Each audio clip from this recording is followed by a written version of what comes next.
Trendsetter, I got style for you. Ain't seen you at the top, it's been a while for you. Big you up and they look down on you. Take one loss, no one's around for you. I won't stop, no, no, no, no, no, no.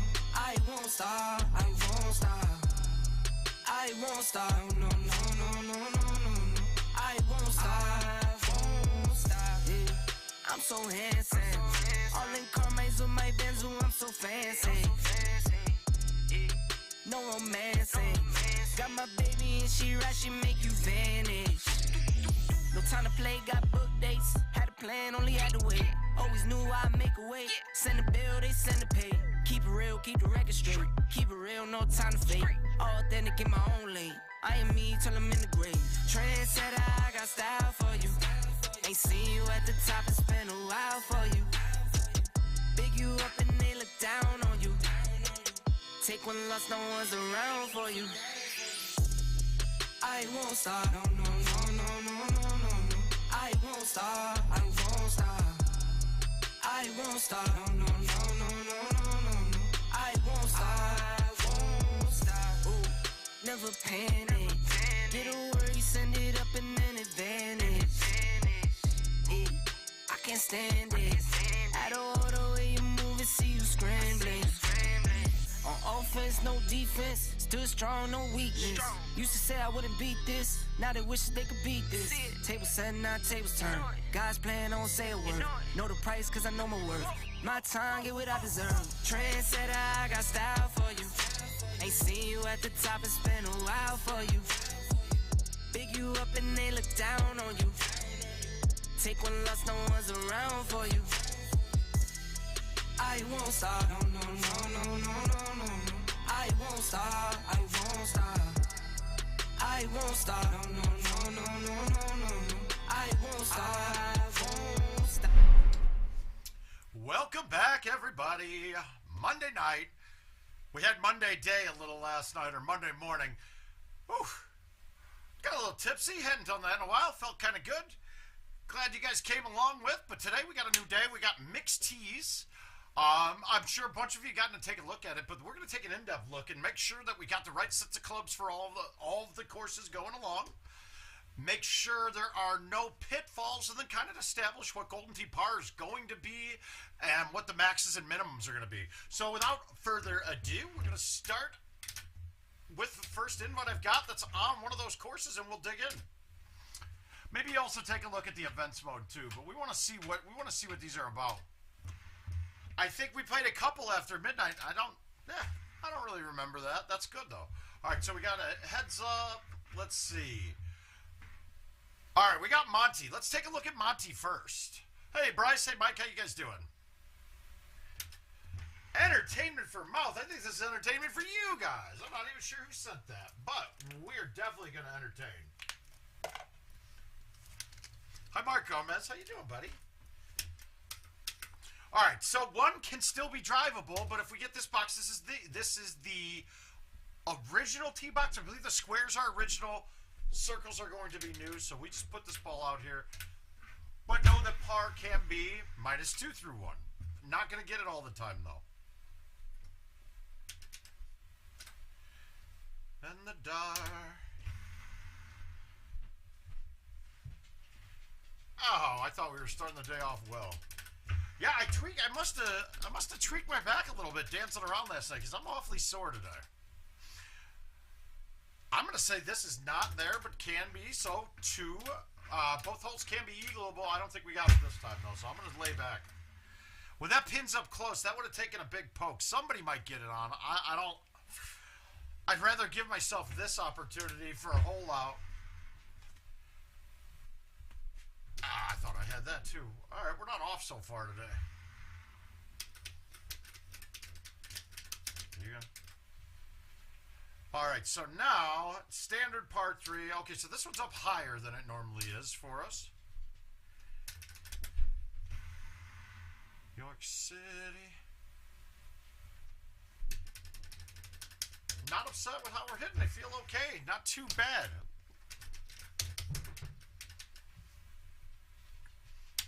old box, we're always going to go down to the bottom. A high T10.5 with a C3 will be perfect for you here. Oh, no, no, no. I got drunk instead. It was better. I did not catch it. No, I couldn't get anything to fall after the first couple of games.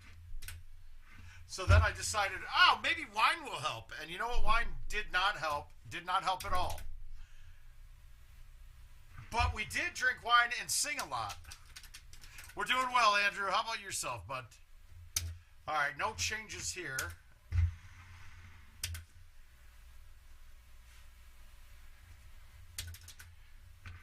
I did get to sing. I did perform. I did a performance of Hamilton through maybe the first half of the show.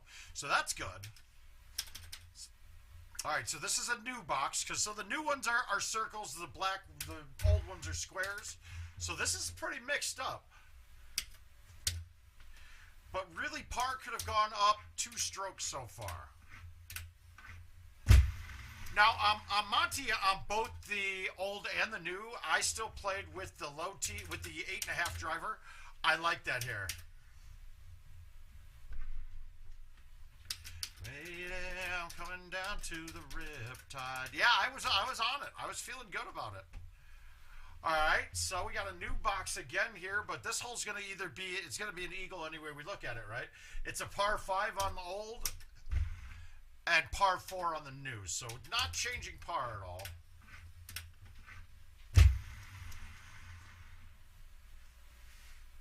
Hey, Robert, how you doing, sir? This course, I'm almost positive we're not going to need to make any changes in clubs to accommodate for the course. Whatever worked on either box will work on this. I actually like this hole from this box a lot better. Well, maybe that's why. No, I did not. No clicks, no warnings yet. All right, new box. But once again, not going to change it much, except you got to have, this one's going to be the tougher cut shot around. So this is definitely the easier look on this.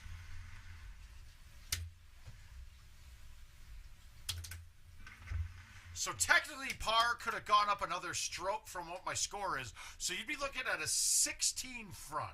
Now, I know I had a hole out, though, so we're looking at it right now. So we're looking at a 16 front to be the best, and I believe that what we just had there was the worst par that we could have.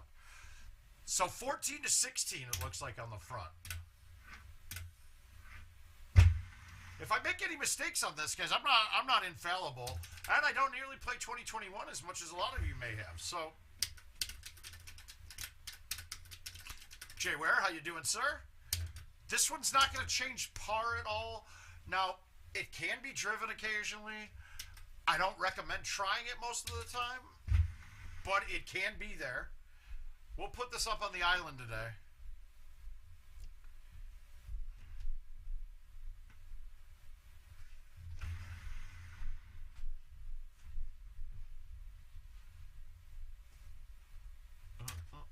I don't know the master.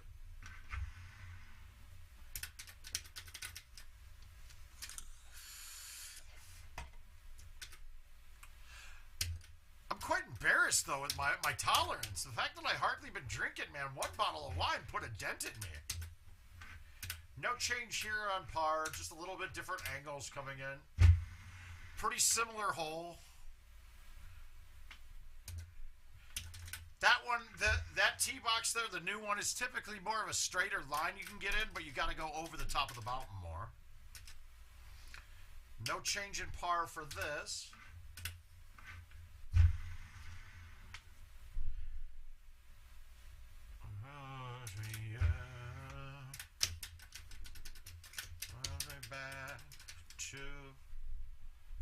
No change in par here. You might change where you put your tee shot because the pin now can end up really far left and up against the rock.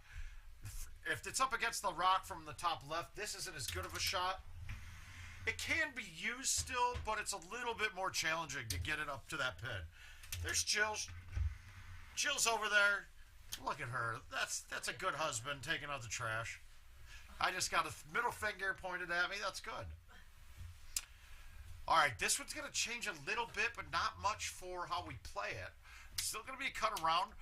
The newer box will give you the shot over the top, though. That gives you a little bit easier shot. This one, I think you can still go over the top. I don't ever like doing it, though. This is probably my least favorite shot in this course.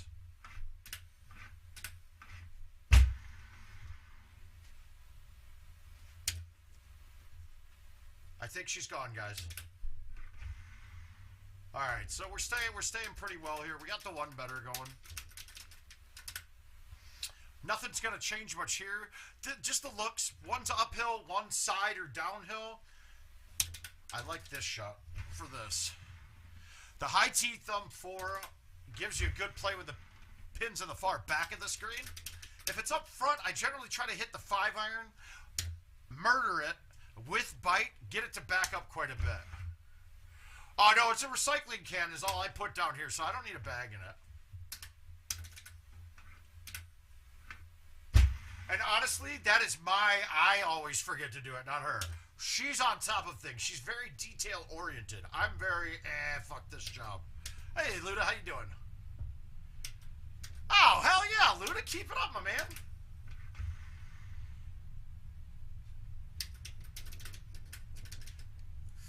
So it's looking like this course can go all the way up to a 33 par now.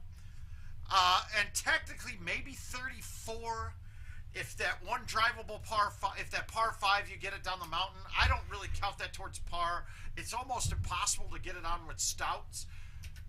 It's not impossible, it just almost is. And this is a bad look. Did I hit it hard enough? I did. Barely hard enough.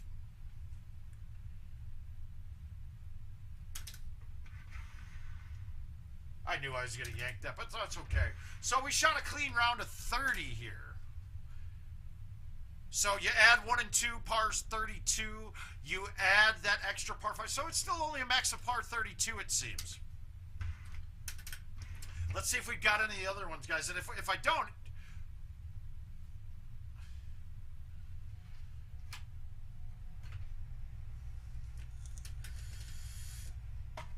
Let's just see if we've got courses on there. We got a Baja right there.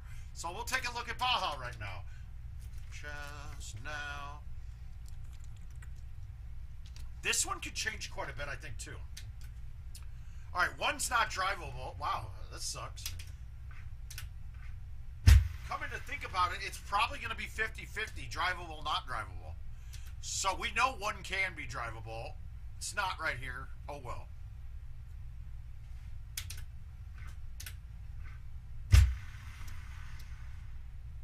Now, those of you who play contest games offline, right? Oh, giddy up. Well, good. That's Jay. Where's your guy right there, man? He's a Nashville resident. No par change here. This should be all drivable, I believe.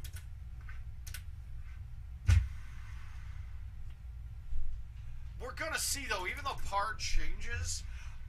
Oh my God, that's terrible. You cannot be missing a putt on Baja. Ah, well, happens. We'll just get a hole out and come back. We'll miss a putt around. That's okay.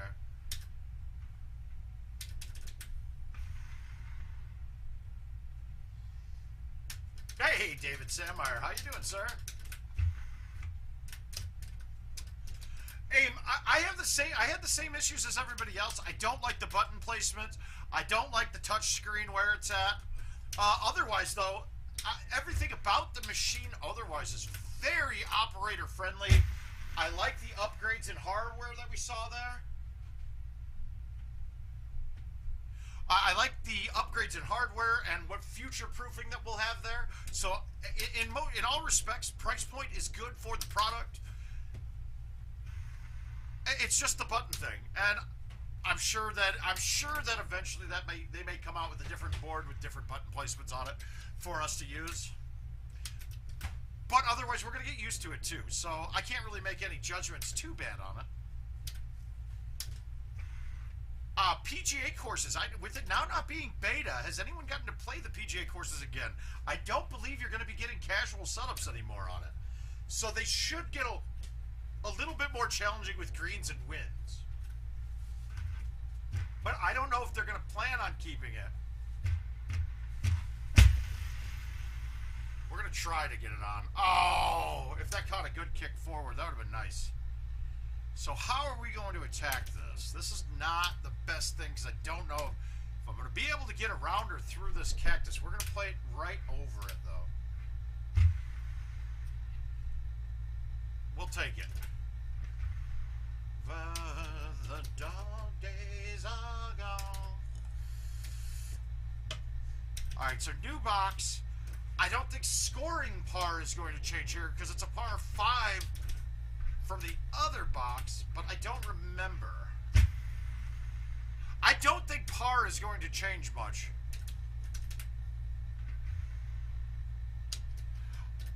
Yeah, well, aim, it's not... That's the thing, though. I don't understand how we can hate it. They're just not used to the buttons. That's fine. It's going to take a little bit of getting used to. Adam assures me, though, that once you get the hang of the buttons and the placement of it, the game will move a lot faster for you. It should be a snappier piece of hardware, too, since they are all using SSDs on the new ones. Should keep heat down as well, and noise, too. I mean, if we all know, the fans and the hard drive are the only things that really make noise on a computer. But, guys, let's remember, we're old. We've been playing this game on the pedestals since, what, 2009, I believe, is when pedestals came? So we've had a long time of playing the same thing, and it's going to take some time to get used to. Graphics are better. There's definitely an upscaling done on older courses, too. So you're seeing old courses that look a lot better, too. There's not any negatives to it. Obviously, the design... Now, one of the things that I really enjoy... No, they will switch over. They will be forced to as game modes get removed from the old ones. They will switch over. This isn't like a... Oh, you can switch over if you want. No, you're going to fucking switch over eventually. They're going to have to. Otherwise, they're going to be quitting playing, and we'll fill the gap with the new guys that start playing because they wanted to play PGA courses. I mean, IT is not playing the Burger King Have It Your Way model anymore.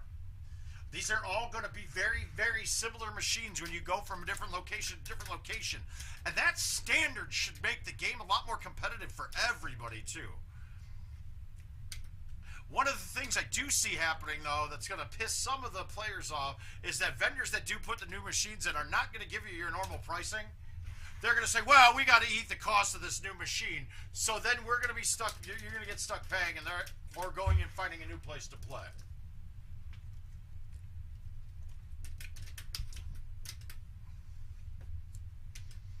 But once again, people will get used to it. It is a better piece of equipment, especially for the operators, too, guys. Some of the stuff, those of you who haven't had a home edition or aren't operators, if you had to work on the machine, it is a pain in the ass to work on these right now. I have to go down, if we look, maybe the overhead cam will show you, but I have to go down. I cannot access this thing without taking it out completely. You can't access the system box. You can't see it. I'm not going to mess with that camera. But you have to physically, and if it's an older Nighthawk, it doesn't have the slots that the screws you can hang on. So it's reaching down, trying to undo screws while holding the machine with one hand, then pulling it out. That's the whole point, AIM. And people that play Golden Tee now that don't realize that, well, sorry, you're not very forward thinking. But that is a huge part of it. I mean, putting out a new machine that didn't have anything new as in courses or a new thing like PGA. RJ, in the end, they're sitting right where your hands are. So Adam thinks that it's more the layout. He was kind of thinking of it like well, I don't think CTTP was gone because of hard drive space. There's no hard drives out there that that sounds like a silly thing. If they thought if that was a legitimate answer from somebody, I believe they were lying. CTTP is not a hardware intrusive prospect. There'll be a different game mode with it eventually, though. And I don't know if it's going to come with 2022 or if it'll be released sometime later in the future. But there is another game mode coming. 75. But, so on the new decks, though, there is a lock in the back that the machine, that the Nighthawk or Titan is mounted on, that folds out to a table. So a vendor can actually work on the game very, very easily. Yeah, that had to be a lie. Because there's the hard drives are, I want to say that GoldenTee is using under 80 gigs of space total. If I've looked at it right, I don't remember something like that. I'm sure if Richard ever chimes in again, he'll know exactly. But most of the hard drives on them, even, in fact, here, let's look. This is one of the ones that I got shipped to me from IT when we were doing a patch. Where did it go? Oh, no, I had to use it. I don't have it here. I used it at the bar on a hard drive that crashed. Shit.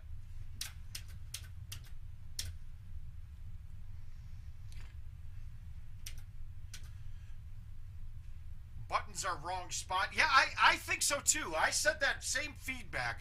I didn't like everything so close to the front edge. When you had all the usable space there, I thought it made it look ugly too. But, hey, different heads prevailed on that. Now, being in Iowa, I haven't seen a machine here yet. So they were shipping, I think the smallest they shipped with was 120 gigabytes, but most of the time you couldn't even get those anymore. So any of the newer machines have at least a 256, and the one I pulled out of this one originally was a 512.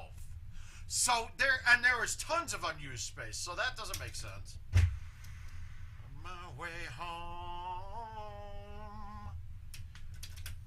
and you're thinking like a stone, carry on.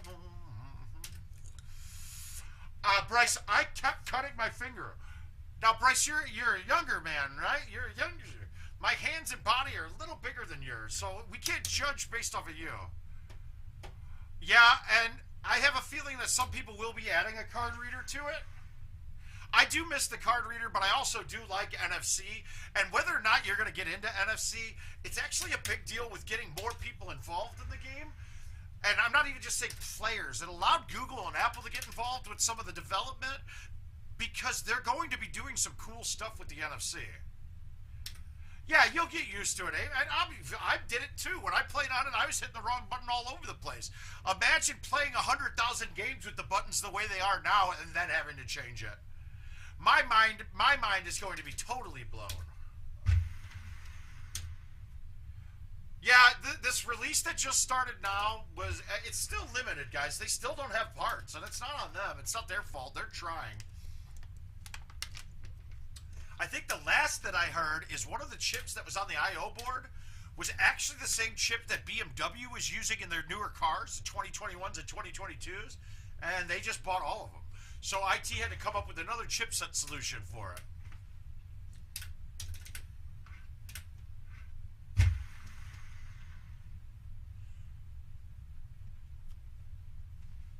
Oh, giddy up. And hopefully places like lounges and things will adopt it right away.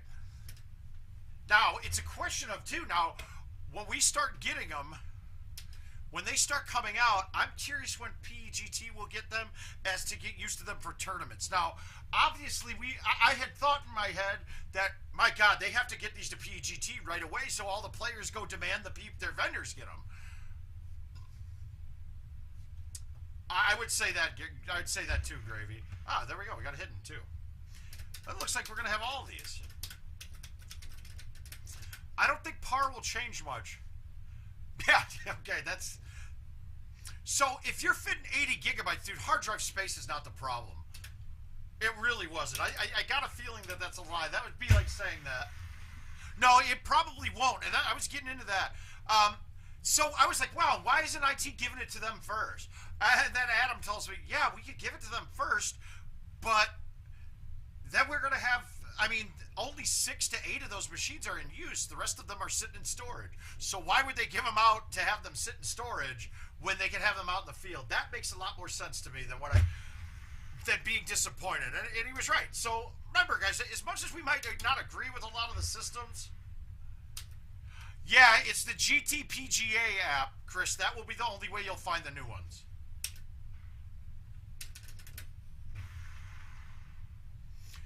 We'll hold on hope and I would let you choke. So, yeah, we're going to be waiting. They're going to roll out slowly, and once you start getting to a critical mass with them out in the field, then we'll start seeing things like different game modes and things. But they do, I mean, they have the hardware and the tech to make things a lot easier on themselves now with development, releasing game modes. ITnet got a major overhaul for PGA. We've seen a lot of the issues come from our side because of the overhaul they did for PGA. They're all pain points that happen when you're upgrading anything in development side.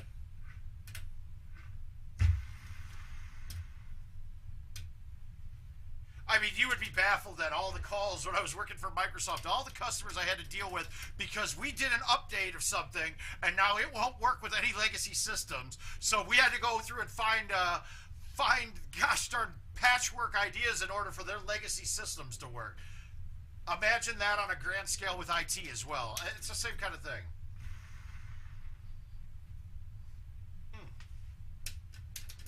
So far, I don't see any real need to change clubs at all. Now, I'd say, possibly going to the 9.5 instead of the 8.5 would be useful. Don't think it's necessary, but Forest, my bag will still be only 9.5, no 8.5. The original tee boxes have nothing that you need the 8.5 for, but the new tee boxes on 18, having the 9.5 gives you a club that can be used.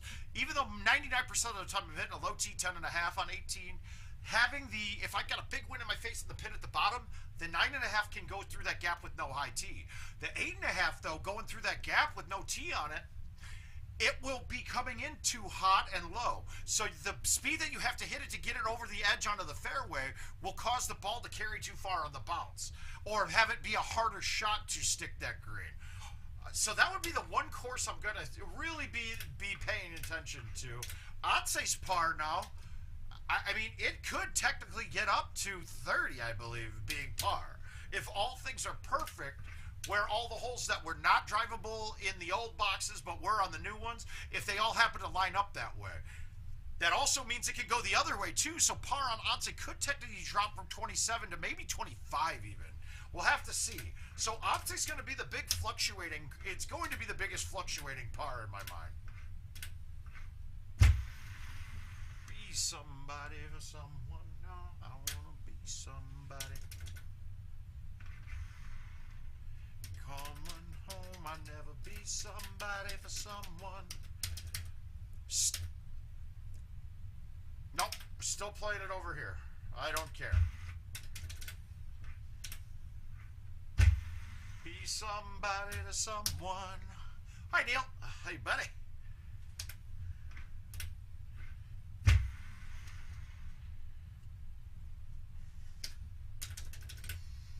So I'm going to start having to put together a list of people who will come up and wipe my ass for me when I can't move too well in March. I think Neil already volunteered. Now, you're going to laugh at me if I tell you why I shaved, though. Because I got the wife this facial thing that's like a Sonic thing that spins around. And I tried it, and it feels fucking amazing. So I had to wash my face. Yeah, Dave's in. I have a feeling Dave's going to wipe my ass with razor blade toilet paper. Or just sandpaper, whatever. One of those. I think we should make Kevin Lindsay come and do it. Give him a break from having to wipe Adam's asses all the time. And honestly, I'm going to probably need, as much as I probably can talk for a couple hours every day without streaming, I think we're going to need somebody to play the game while I'm streaming. As long as it's a very fine grit. Like, if you notice this, I use this sponge too. It gets all those little cysts and those painful hairs out of the way too.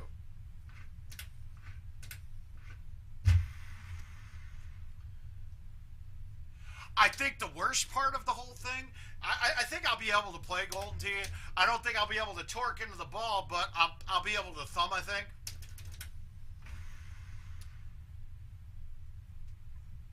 Oh my God, is this like, are we? Well, Luke, I know that, but I also I will be taking stuff because when I get on opioids a bit, put it this way, the VA used to just prescribe me 90 Percocet a month rather than try to fix anything that was wrong. They're going against that now a bit. Obviously, the opioid restrictions are they're going to start getting pretty bad. I think we're going to stop seeing as many opioids on the market. But, so they would always prescribe me Ambien because opioids make me stay up. I can't sleep on them. And then also you'd get a pretty good diuretic. Is that the word for it? Something that makes you poop. He called the shit poop. Hey, hey.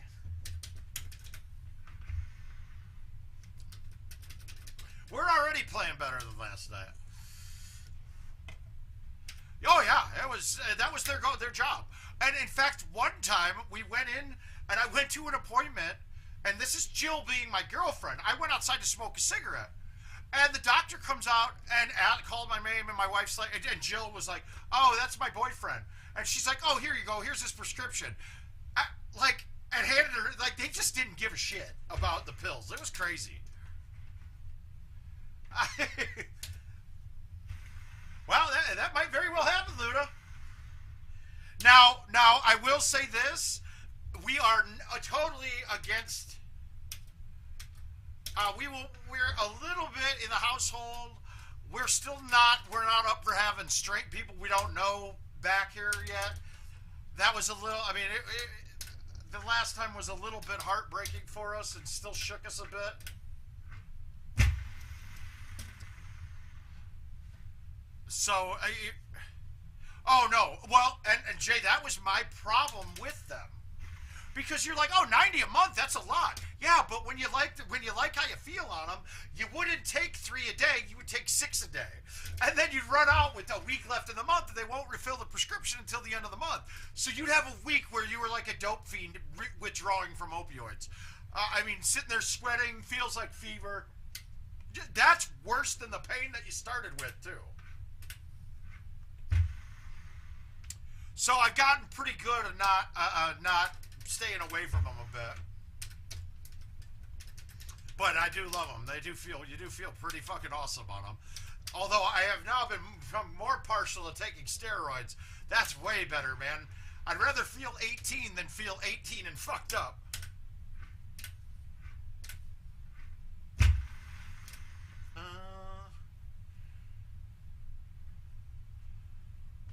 Oh yeah, the withdrawals are terrible, dude.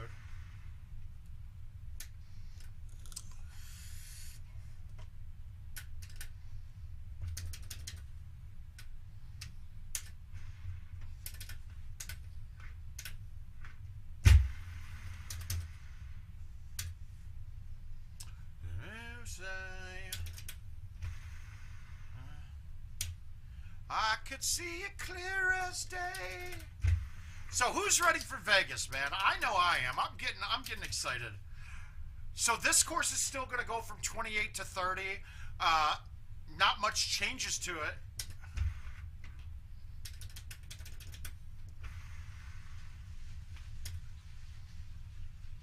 All night. Yes, it's in the pouring rain.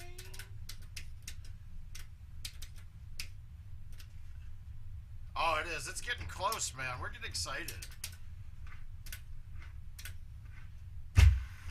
I do have to say, my buddy Fishy is going to come out there with me now. Take a shot. He hasn't played Golden Tee seriously since I left Chicago, so probably 2014. He's a 5,000 games guy, so he came out this weekend, and we were kind of getting him tuned up.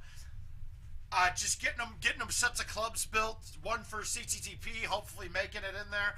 And he's still one of these people that his average thumb speed was like 105 and could mow it up to like 118. I'm like, I can't help you with your distances at those speeds because I don't hit no pullback shots at those speeds ever.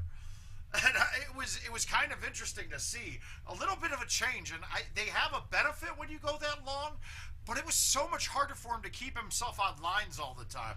So we were trying to get him to torque it down a little bit rather than up. King is not in here yet, though, I don't believe. I'm sure he'll show up. All right, so what haven't we played? We got this Once here. Let's take a look at this. So I think Once is going to be the biggest change. Now, I'm going to go with the 8.5 on this course. And mainly for, I'll show you the hole.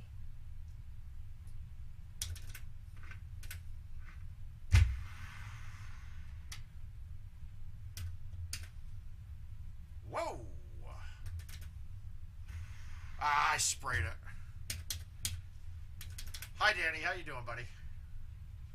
Yeah, not for me. I'm in and out. I'm Friday to Monday. Hopefully not Monday. Hopefully maybe Wednesday, Thursday, depending. It can get fun if word of mouth happens to win. It could get fun. We'll see though.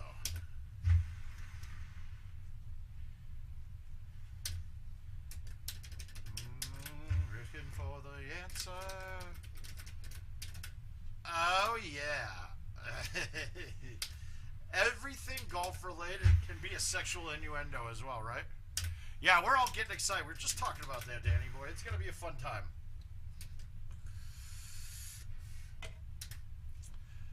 It's still sad too that I'm actually more excited to see what happens next year than this year.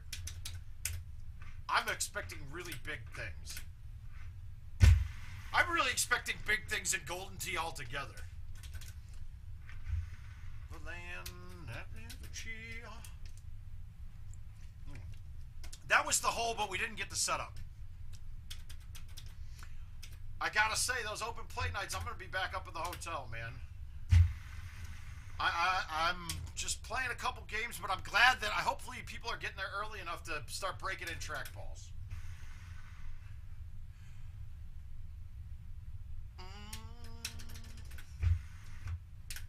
So let's see if we get to any of these par changing holes. Now, hole 1 could be much shorter on the newer tee boxes too. Drivable, yes. Rarely though.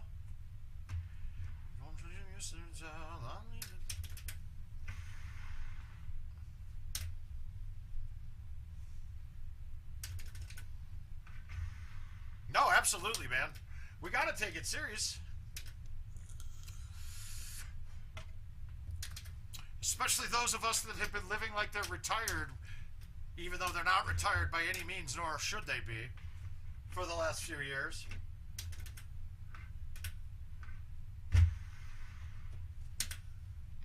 Come on. All right, well, we're going to try again.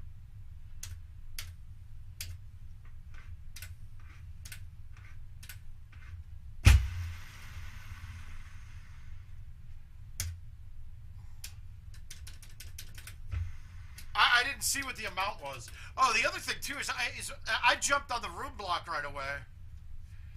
But looking now, that room block was not a very good deal.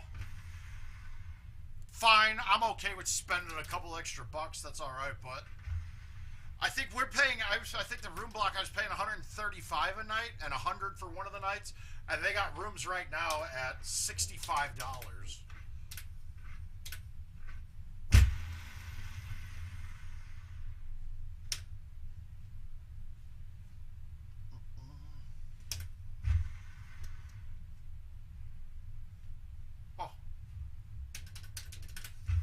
What was that guaranteed amount? You can't just lead in with that. So this hole could be hard or easy.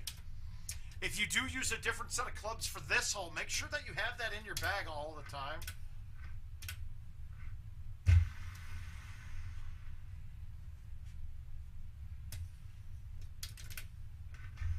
Treasure chest, golden grand piano. For Castillo, you. Oh, I don't know then. I have no idea.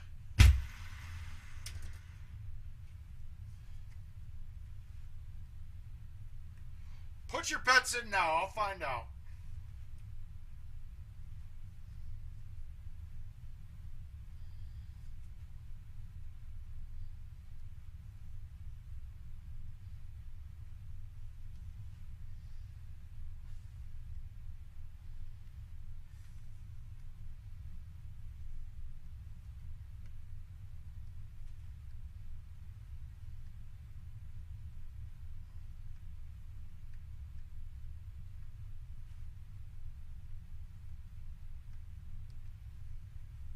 All right, we're looking. We're seeing. We'll see if we can get that answer pretty quick.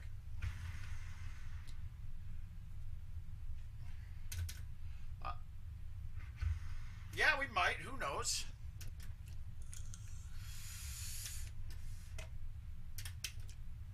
I need to lose my... Oh, giddy up, man. You and Gervais, you gotta drink. Waters are like probably $5 a pop, dude.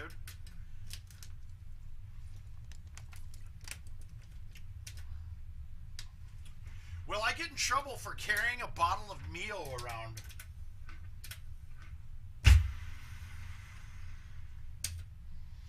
My soul tonight, funny, and even take a bite.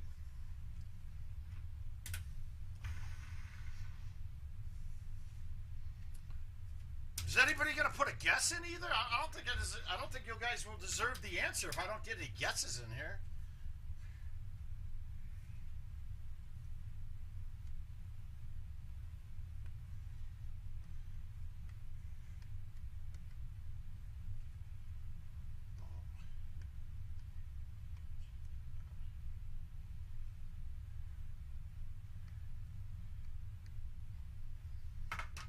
$25K penis. All right.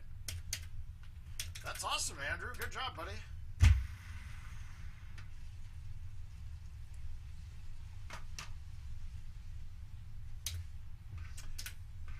Don't have the childish good looks when you still have the childish demeanor.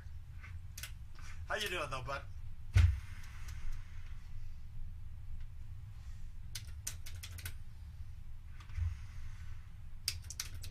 Oh, thanks, Chad. You too. That is actually. He won't be able to read you. Andrew, Danny Boy says hello as well.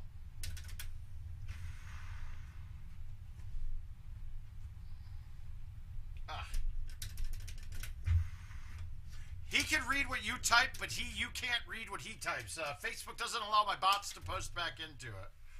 All right, so we get the different look here. I did, Chad. I'm not impressed because I see you being better than that very soon. So just keep it going, but I'm not congratulating you. Congratulations are for when you accomplish something. Wait, what? I agree. Do I want to see it in a match? If I'm considered the better opponent, yes. If I'm not, then no. I will be rooting for different setups for different matches for sure. Well, hi Gino, how you doing, bud?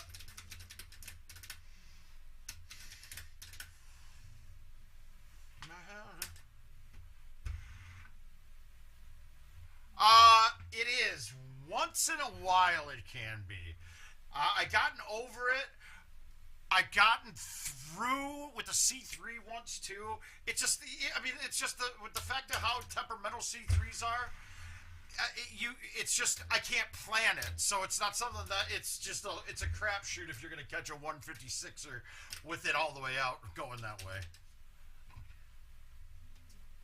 Now I missed one stroke, so par was only. So par on this was only 26 this time, but it can be down to 25 even.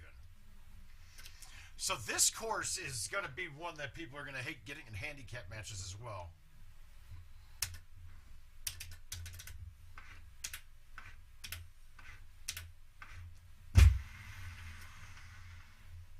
My soul. Hey, Jordan, how you doing, sir?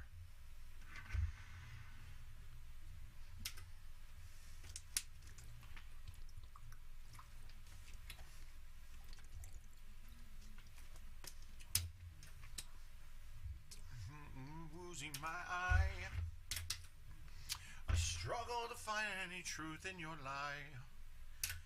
Let's see what we got. So we want to get one in here too on Forest. I don't know. I don't think Forest changes par much either. You're just going to have some harder, easier shots. Maybe one stroke. Let's see if we have one in here on Forest. We do not. So we're going to go back and find one of these. Let's play Matt Kavanaugh. Yeah, I think we all are. Let's see if we get a different setup here.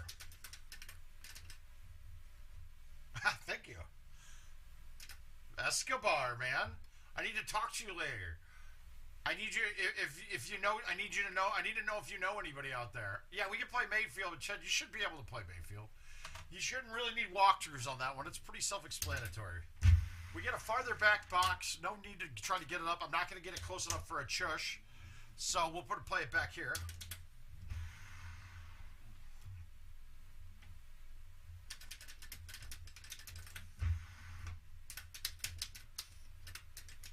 Oh, nice. What is for... Ooh. God, Jesse Spano turned out to be... Oh, okay. We'll play some events and we'll knock it in there. Oh, thanks, Mark. Now, this one gets me, guys. This could be down there for a shush. I've seen this look a couple times now, and I don't really think this was there. Oh, sweet, buddy. Well done.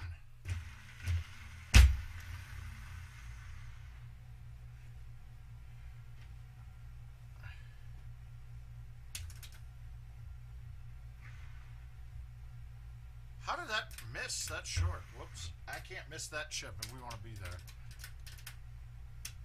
You were made to meet your maker.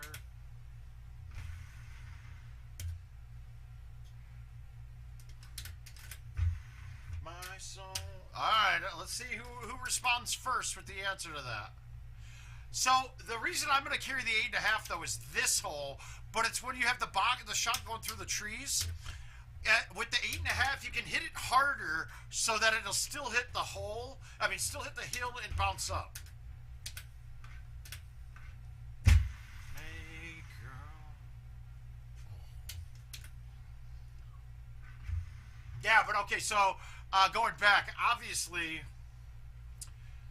God, I'd have to do the bang Jesse Spano, marry Kelly Kapowski, and we'll kill Lisa. That is it, clearly because I'm a racist again, right?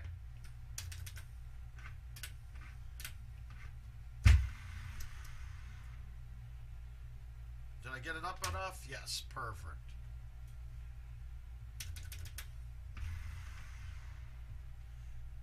I think Gino's recording all these answers and he's building an algorithm about my personality, and then our algorithm is going to power this AI robot he's been making. I think that's what he's doing here. He's going to make the first AI word-of-mouth robot. Thanks, bud.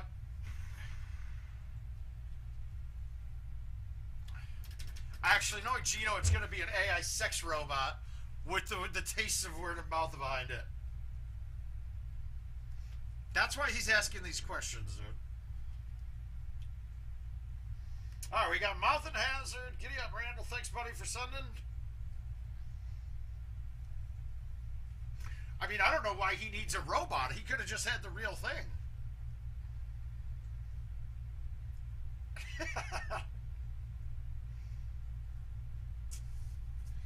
Was I trying to proposition one of these bots on here? Hey, Brett, how you doing, sir? Okay, 7-wood is pretty...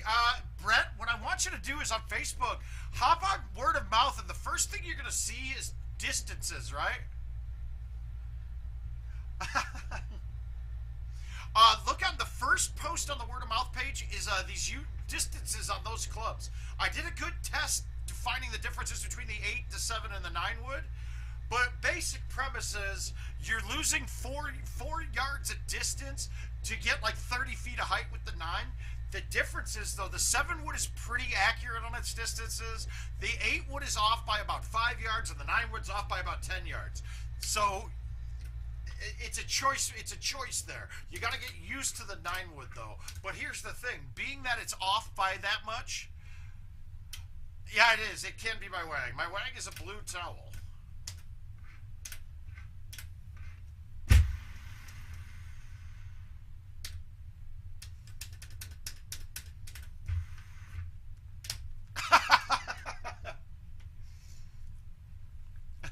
No, it's a fuck murder kill. So there's no marry. It's just fucking and murdering.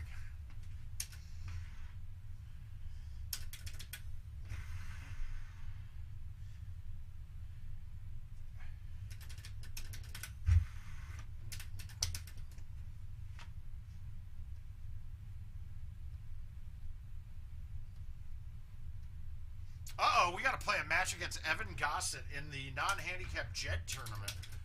Once he accepts.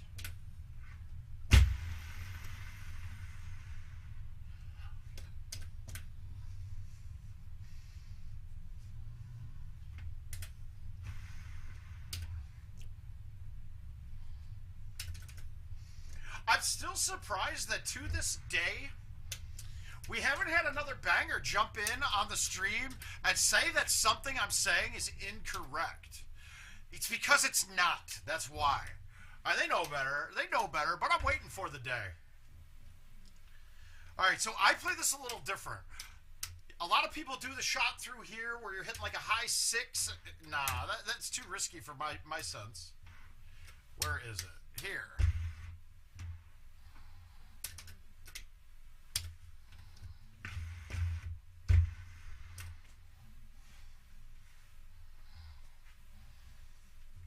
I'm okay with this. It's a little longer than I wanted, but it's still good. Now, notice that didn't roll over either, guys. That is the distance that you're really worried about. Maybe having a rollover a little bit longer than 120 feet is where it gets really bad, but it's not really bad at all. Yeah, I mean, maybe a little bit, but when I say stuff like that's wrong, it's because I'm guessing.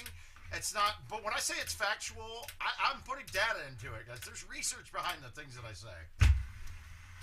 And a lot of the research happens with you guys here, too, so we start seeing some goofy stuff. Like Danny Boy, I have been saying for a long time that bite goes lower than backspin. And by all testing, bite and backspin, anything, once you have any backspin sort of thing, whether it's bite or backspin, they go the same height. No spin goes lower. And then roll or release are the same height too, it showed. Now, I still I can't fathom that to be correct. But by testing, it seems like it is. That shocked the shit out of me, right? And then the other one that shocked the shit out of me was things Corey got me going on, and then we tested it out a bit.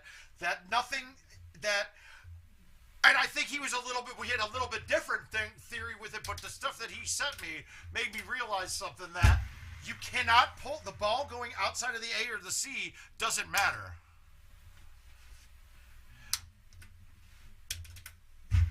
Well, see, that's the thing. The numbers are the same with it. I don't think that the height meter is correct, though, to be perfectly honest with you, because I know if I backspin a ball on the hole through the pyramid on, is it Coconut? I believe it's Coconut that has that pyramid hole. But if you backspin it, it would hit the top, and if you bite spin it, it was perfect with the 8.5. I mean, with the 10.5 driver. Apparently, that's not right, though. I just don't. Boom. Real world wise, yeah.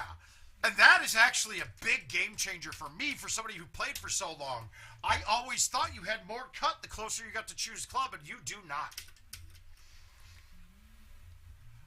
I thought it went lower too, and by real world examples tell me that that's true. Like, just through feel and play, but through testing, the height meter is the same on those. Now, height is affected by the ball that you use too, and I didn't think that mattered that much, but it absolutely is. Stock and Stouts, like Stout was getting like 3 to 5 feet higher. Well, you're saying that if it gets there quicker, and I don't know. We could test that too. I'd need a little help. Actually, all you got to do is take a video. I mean, just pull it off of here and time it. It still baffled me though. I need a water. I'll be right there. We can change my mood.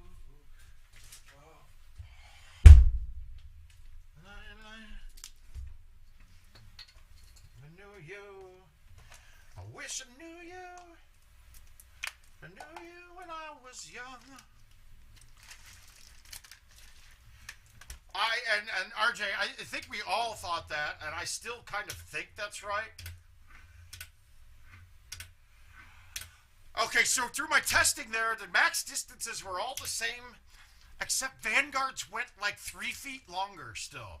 And I don't know why that is, but stock, stouts, and streaks all had the same distances. Oh, God, yeah, absolutely. And you would think that... And Danny, don't act like that doesn't blow your mind, because everybody else was like, what? It goes far. The more you pull towards choose club is a full. I know, it's not. The tip of the C, the middle of the tip of the C is the max that you can pull. Anything outside of that doesn't matter. I don't know about that one, dude. I don't know about that one. I whiffed the ball completely. Get down the hill, please. Thank you. Woo. The Johnny Depp FMK.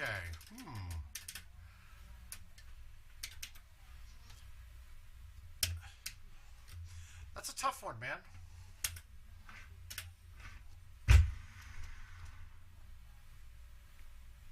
That's one way to play it, off the face of the hill, I guess. Kind of whiff that ball, but it'll play. We'll take the one better.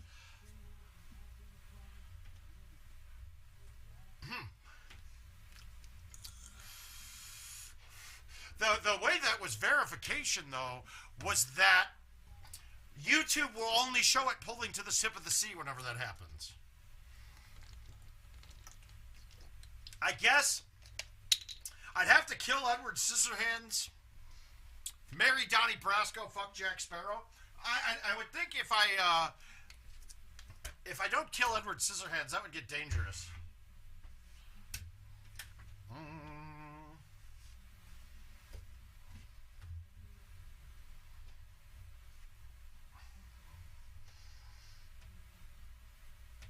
Yeah, exactly. That's exactly why I said it. Yeah, see, Tropical was one of the ones, too, that I found that if I hit backspin on the cut shot, I don't know, Brett. I think the wine, I think we'll be, I'm good on the drinking right now for a few weeks. All right, so we got one with Forrest against Mr. Marc Gomez.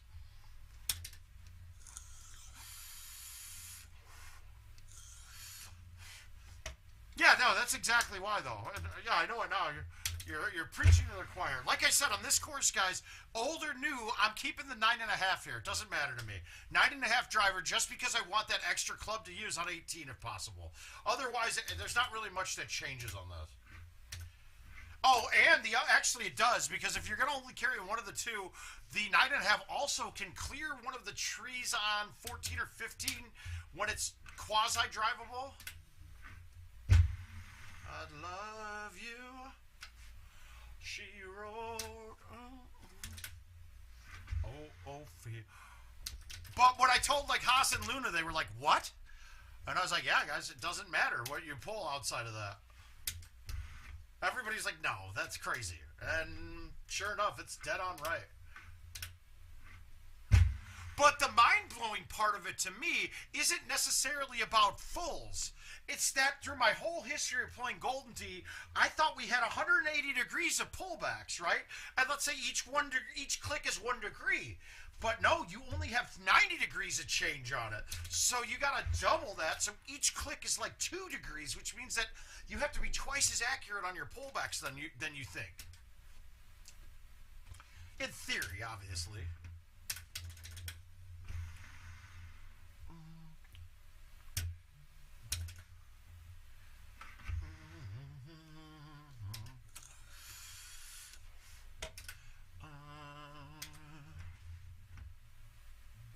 That's long.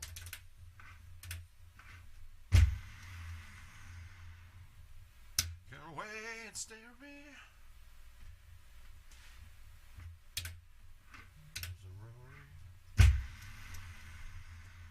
Oh, murdered it.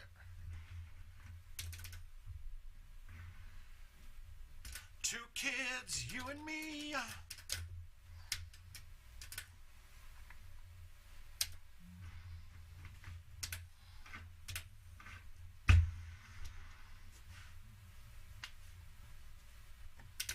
God, I pray to get that set up. The underneath shot, I'm about 50-50 on, well, probably a little better than that, but I always leave it out left.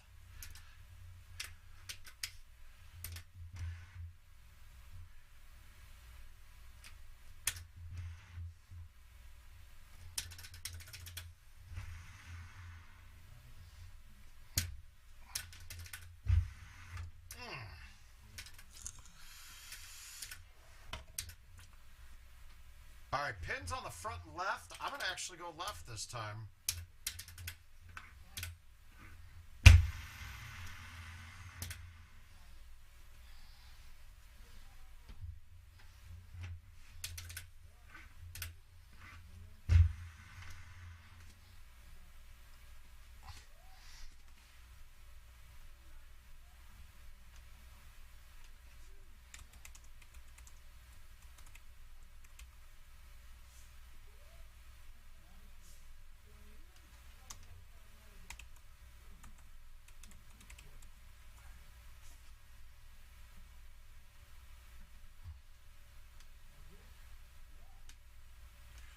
Here, Brett.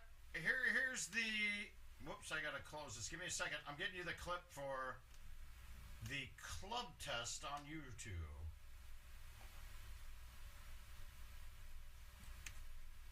Connecting. There you go. That's a YouTube link to that club test that I was talking about. Saves you the chance from going back to the Facebook page.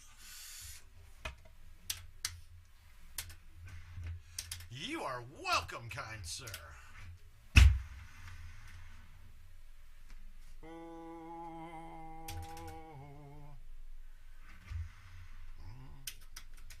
All right, there we go, bullies. Keep the lead. Get it going.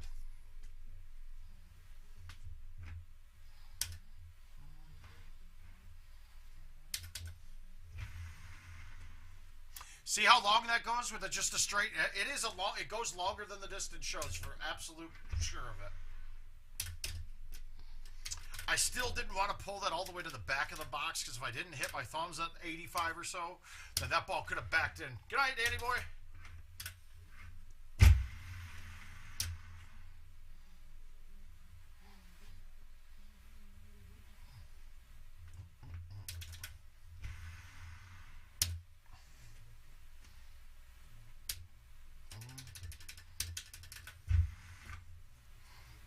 To a cop called the other day.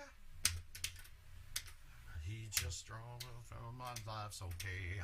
A bit too much, what could I say? I just wanted that on. I'm not screwing too much with going in the sand there. I gotta have confidence that I'm gonna make a flatter left one putt, right one putt. Do that easier.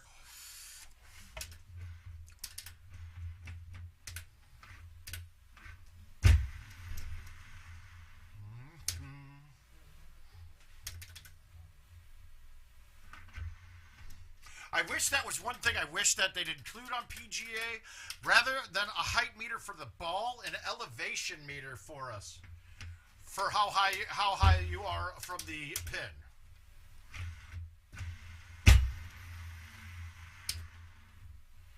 This plan.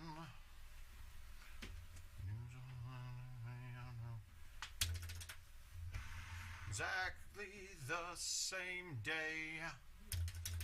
Like that. So when I'm playing that, I don't expect the ball to get to the distance of on the overhead view, but the 9-wood is clearly over it. You would think that this is short into a wind, and it's not going to be short. It's going to be pit. It's going to get up there. Now, I didn't have a good line. Hold on, okay. All right, we got the easy look here. That's helpful.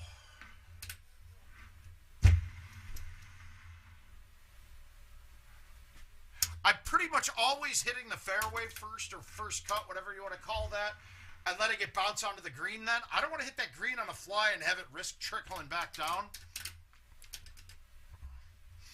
So this hole is the other hole that the 8.5 is useful. When you get that like 350-yard box, the 9.5 will clear the left side of the right tree that we're looking at right now, where the 8.5 has no business being used. Now we got to get this one up.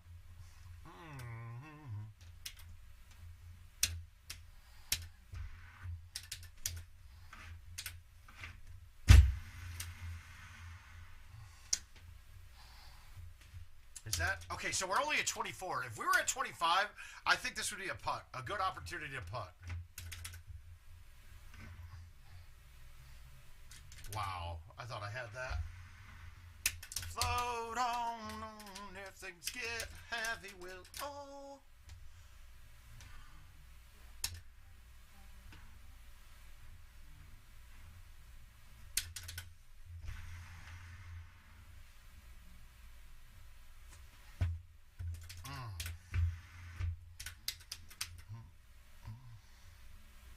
Oh, I-O. Boom. All right, so we got the old box. So this is an interesting look. We're not able to get it across. You can put this down here right at the edge of this fairway and have a little cut shot with the driver in. What we're preferring to do is putting the ball about in here, and that's fairway out here, which is goofy, I know, but it is. Someone who care. So this is going to say grass, which is fairway. So we're in a great spot.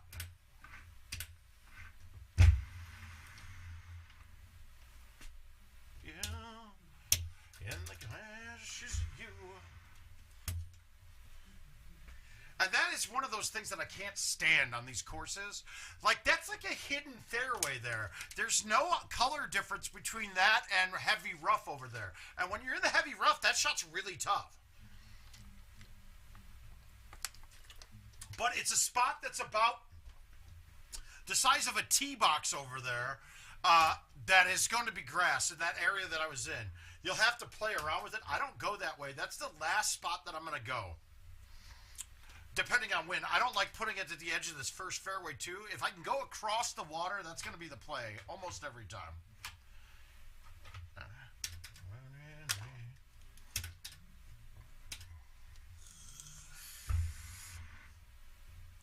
All right, what else do we got? Oh, let's play this. Let's play my handicap match, and then we'll get back to these courses. We're going to have to shoot pretty much a clean round, what I'm finding here. If I can't get clean. If I can't get clean. This course, it's really helpful to use the 8.5 for hole 16, the longer par 5. Because when you have to bank it, bounce it over the fairway to the other one, to the green, it's useful to have the 8.5 with that shot. Ooh.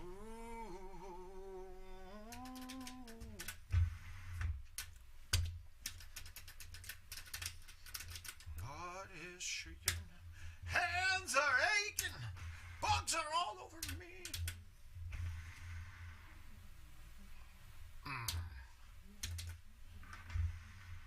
Bugs are all over me. Oh, get it, Vooch. Bugs are all over me.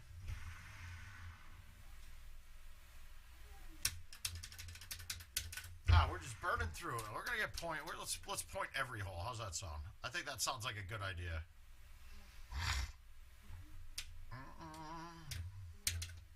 All right, sticking this is fine. I'm not really worried about points. I'm gonna always try to keep it to the fatter, the longer part of the green here. But it's important to know on this too, don't just trust your overhead view. Learn your distances without looking at the overhead view, because if we got rain on that hole, it's gonna show that that the 8.5 driver won't even get there. It will always get there. It doesn't matter about the wind. I mean, it doesn't matter about the rain. Rain is kind of a foe. It tells you something that it's not really happening. You look at the overhead distance from any surface, you see that based off the surface that you're in, you drop distance. And that's pretty correct. And if it's not correct, you can easily use it to figure out what is correct. Rain shows you that you're losing like 10 or 20% of distance. You're technically not losing any distance on the rain. You're just losing once the ball hits a surface. It doesn't bounce, roll, release, or backspin as much. You'll also get that effect on the first hole after it stops raining.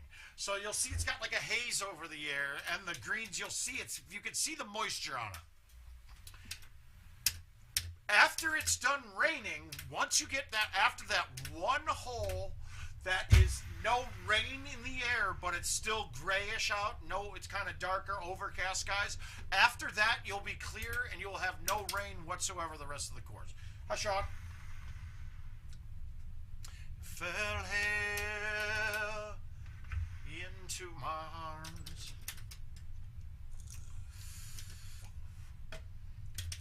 great hole. It really is.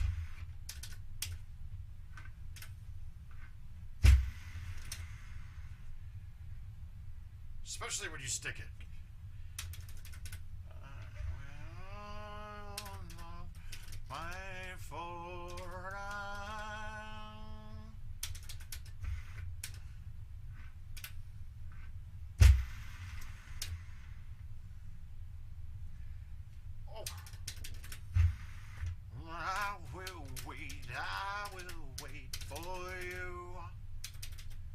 So I saw a post on this hole earlier. Guys, we've gone through this ad nauseum, but your first shot here is going to be trying to stick this fat part of this strip of fairway. Bite spin is key. Backspin will make you bounce more, which means that if you hit it short, it could bounce back down into the water. If you go a little long over the apex of the hill, it can fall down over the hill as well. So bite's key. I like to play the club that's just short of the water.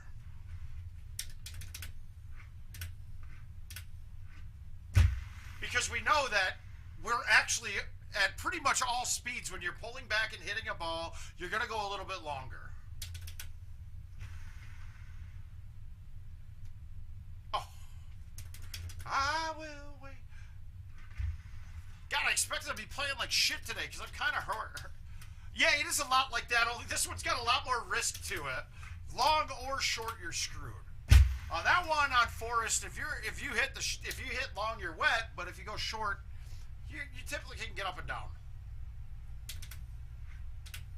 Darren, how you doing, sir?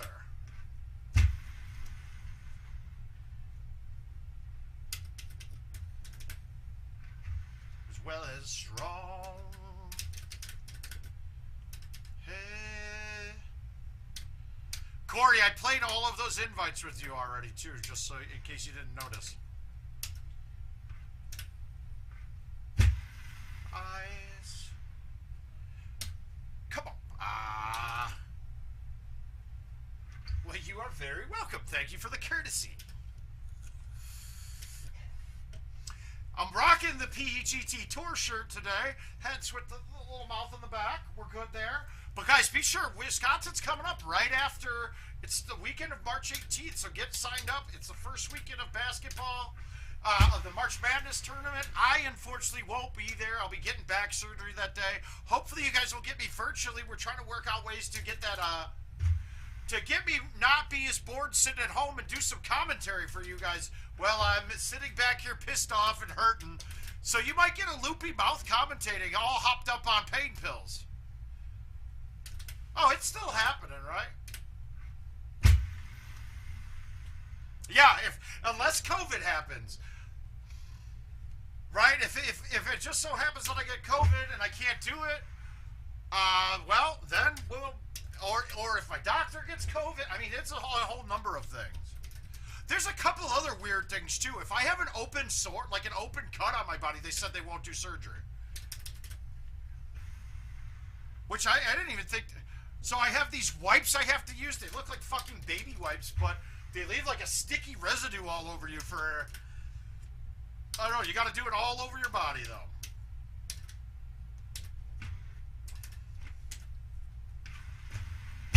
But guys, if there's one tournament I choose to go to other than the Player of the Year tournament, it's always Wisconsin. I have a certain love for that. Stefan, the owner of that place, is fantastic.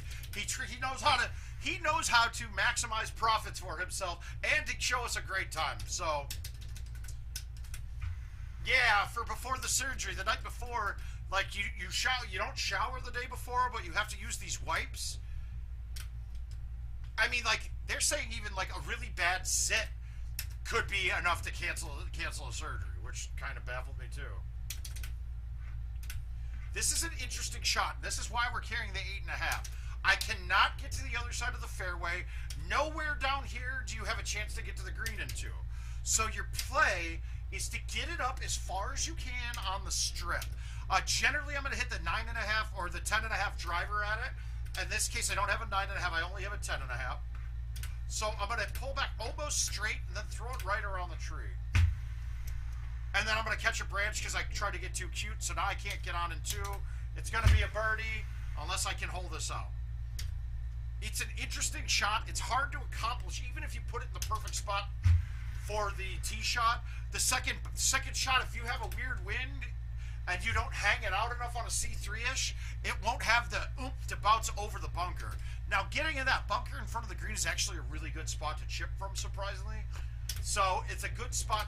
You still want to try to get up there, even if you don't think you can.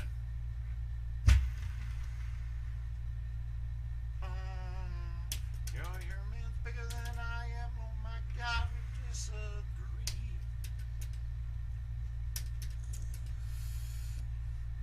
All right, so 18. This could be a hard look. This is actually a pretty good look for it, except for we're dead offset.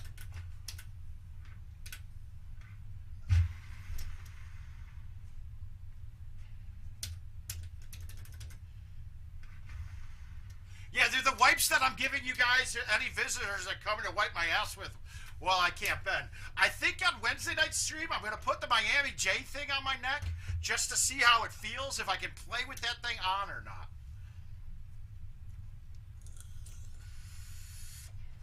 Good thing is we got a couple good PS5 games coming out in that month. I will play one right now. We kind of went through all of the courses already. Really, the only course that you're going to really have to worried about changing clubs is, like I said, Forest new box are much better with the 9.5, and they don't affect you having it the 9.5 on the other ones. So really, put the 9.5 in your bag only rather than the 8.5, 9.5. I mean the 8.5, 10.5. You only need the 9.5 for a Forest. Other than that, you should be able to get by with what other club set you're playing.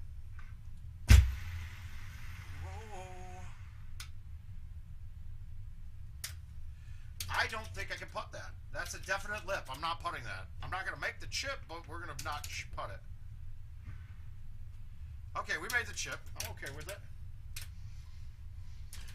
Oh, just nothing more.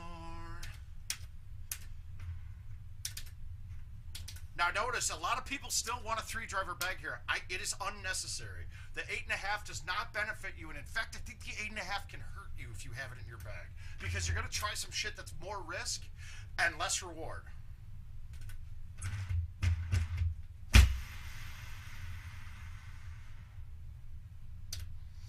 Last goodbye. A little bit inside. All right, and this is why I want the 9.5, not the 8.5, because 8.5, I'd have to be playing a shot off to the right here. I can go right at this right now. The 8.5 hits that tree all day. Leave me.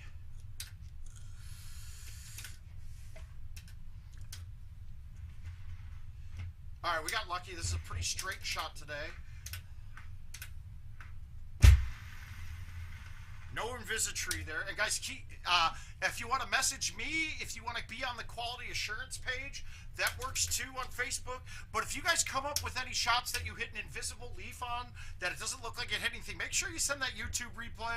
And if you get it to me or get it on the QA page, I'll get it on there for you. But they got the art team now that 2022 is all set by them, and it's just going through QA now, that we're going to be able to have the art team have some time to go back and fix some old shit. And I whiffed that ball completely. Wow, I got lucky. Woo. Wow, and then I almost missed that putt. So we got past a hole that I almost gave it all up on. Another Bulls win, baby. This is a good look to have because this is the hard one. Now, when we're not behind this tree, we're going to hit a high 10.5 almost every time. Backspin or roll depending on the wind and the angle that you're going. But your goal is to go through the tight gap in the fairway over there. That little. But here, we can't get it up there because if you hit anything higher, the 3-wood is going to cut and stay in the rough. That's not a good spot. That will not cut in time because you have to throw this out quite a bit. So my suggestion here, forward, backspin, full C, barely get it around the tree, right? Now, I'm still back a ways, but I'm in the fairway. So now I can cut this ball if needed.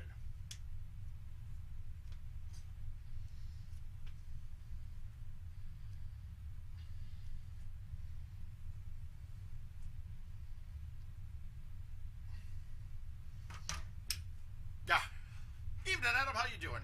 If you guys did also look too, I did put up King is running an offline or an online Calcutta, not on site for Worlds.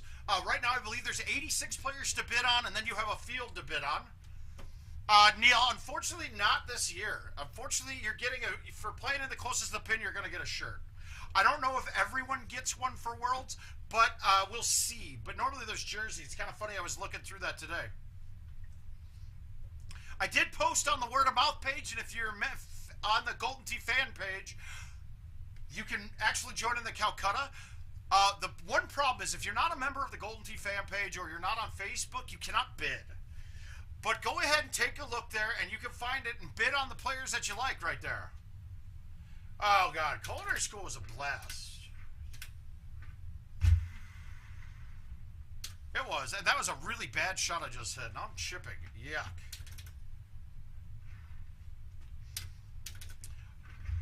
Culinary school was a blast. I got to eat a lot. It was a good time. Neil, I have a feeling you'll be there again. Don't worry about it, man. Once you get there, you're going to find after you've gone once or twice, like qualifying doesn't end up being the problem. Wow, I thought that was good for sure.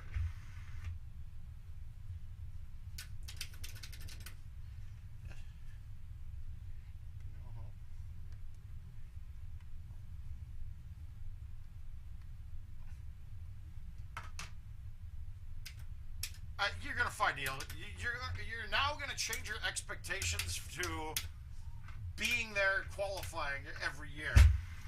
Because you're like, well, I made it when I wasn't as good. I'm better now. I should make it here now. And it's why I've made the comments in the past that when people are talking about the qualifier, yada, yada, yada, I'm like, guys, if you're having a problem qualifying, you're probably not good enough to be there. Oh. Uh-oh, I think Richard King will be jumping with us in a minute. He's been busy setting up this Calcutta, guys, so make sure you thank him. Calcuttas are fun. If you don't know what a Calcutta is, the Calcutta name historically is from the Calcutta slave markets that they used to have, where you'd be able to auction off people.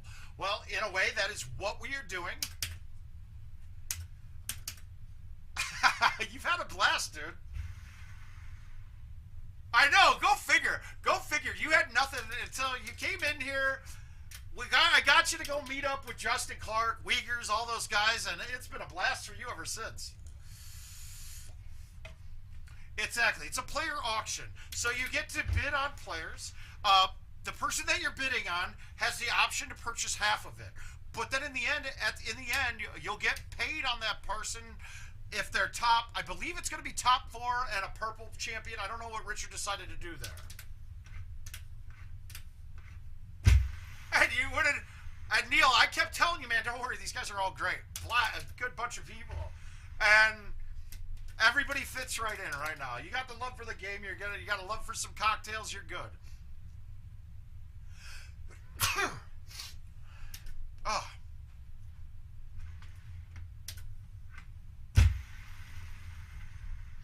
Muse a friend.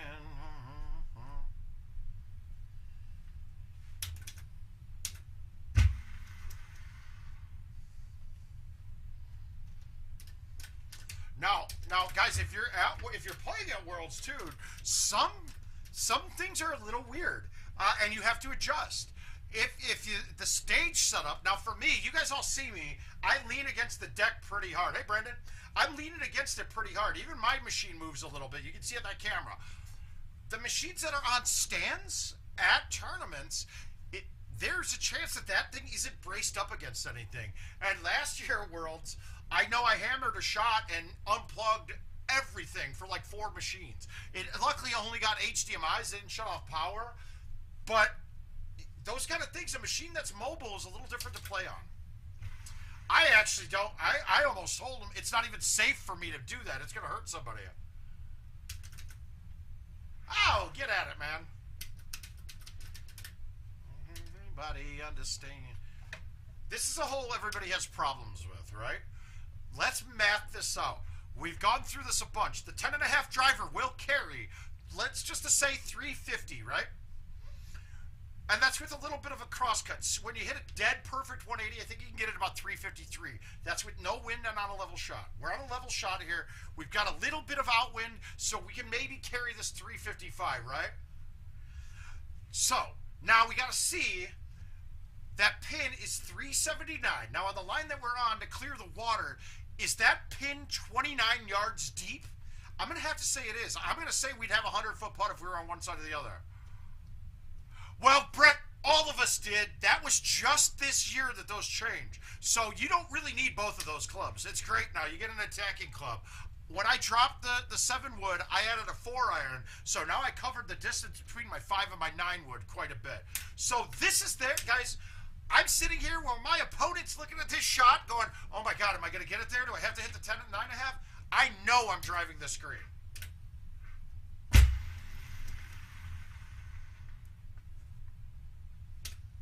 I know it. There was no doubt. There was no way I wasn't getting that there. Now, I did hit it a little bit too far right and hit the outside of the tree, but I'd rather do that than hit it too far left and have the long part be the water. So you can easily get, I mean, there's nothing. I'm sitting back here like, woo, yeah, give me. A perfect example, Art DeVries was up a stroke on me going into that hole in Nashville. Because he made 4 chips in the first 5 holes, which I was like, Jesus Christ, what is this guy doing? But he got to that shot and sat there thinking about it. He decided that he couldn't get it there with the, it was the shot that was longer than the 10.5. And he goes up and hits the 10.5 and left it short in the water. And I walked up behind him and I already knew 9.5 backspin, clearing the trees, going right at it. I knew it was a gimme for me and that he was going to struggle with it. So learn those distances, and that's why I don't care about the total distance of a club.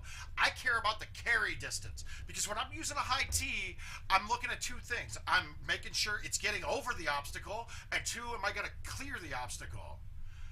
I think that the 9-wood has way more benefits than the 7-wood, even though it's a little bit shorter and the overhead meter isn't correct with it. I can adjust with that, but the amount of height that I'm gaining with that club, and for the loss of a total of 4 to 8 yards maybe, it's much better to have the height in my opinion.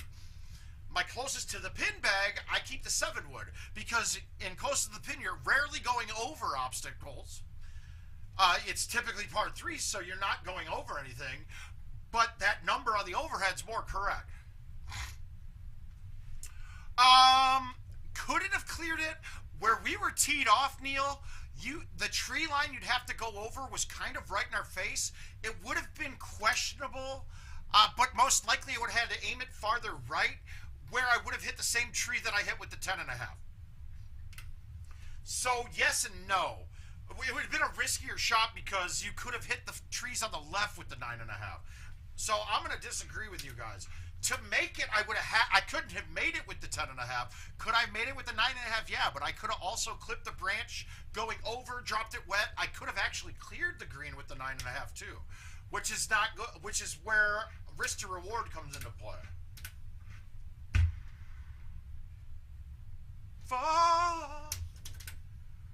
And really, I think if I'm ending up with an eagle, I'm in the right spot. But you could have convinced me that the 9.5 was a problem too. Disagree. I'll disagree completely. You can hit it 352. Now, real world examples, you can get it there, but we can prove it. We can prove it real quick. And in fact, I already gave you I already charted this off. Let me look it up. Let me open this and go to, there's heights. Drivers. All right, 10.5 driver with 22 degrees with standard tees 341. And you know what? I never did the high tee numbers for it. Darren, no. No, not at all. PGA Edition going to affect the GT Live. Okay, so Darren, part of the reason why it's almost a direct porter is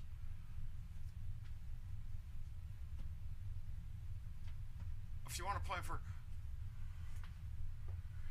well, I don't have that much there. I really just charted off. Here, I'll share it with you guys.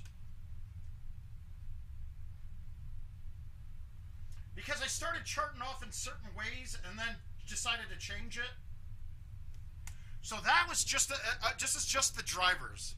And I started realizing you don't need most of that stuff. You don't need a lot of this information. We really just need the information that matters on a certain shot.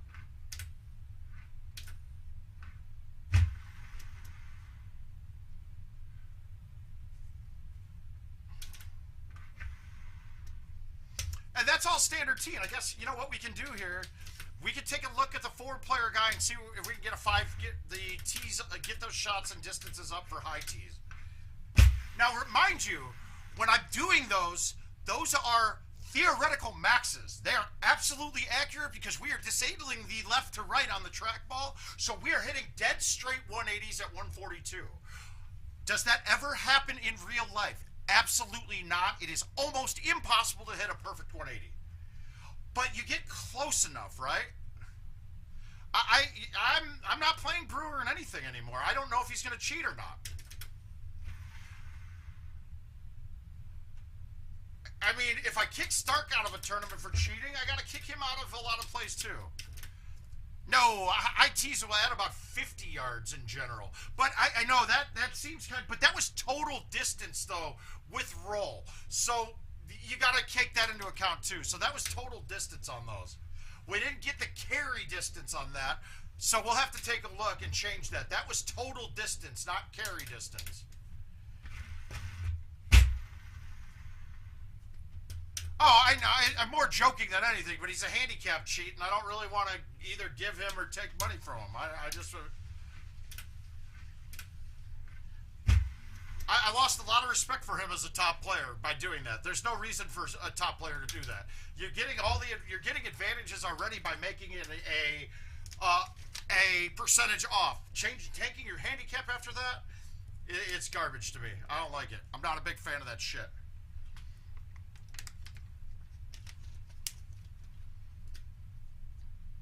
But I've been playing in those every time, and he actually plays that course really well.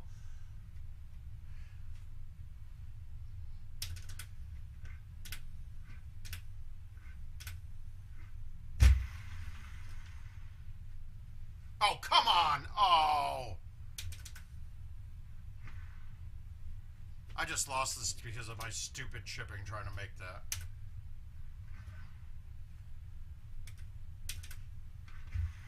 Ah, that hurts. I thought I hit a gem of a shot. We'll take a look at those numbers. Again, let's math this out. 364 pins at the back. This thing is about 30 yards long. I got no problem. I know the 10.5 is getting there. I'm worried about that branch to the left, so I'm going to move it right, and I'm going to 180 it straight at the hole. Maybe a 180 it a little left. Not my best 180 at it, but we are on... I got to chip this, and now I'm going to miss this and go in the water. Nope, got it. All right, let's take a look. Let's just take a look at these tees a beach. Yeah, not really, Gino. I messed that thing up a bit. All right, we're going to go to casual 4-player round right now. What?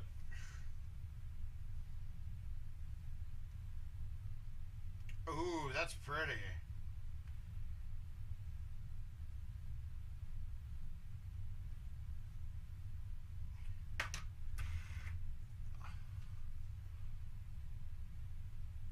Yeah, that's uphill with a crosswind, dude.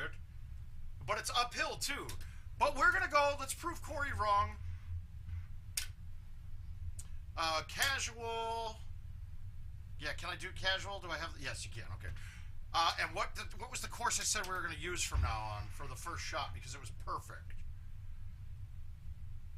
No, Pine's way downhill. Sandhill's got a break on it. There was one course we had that was going to be good.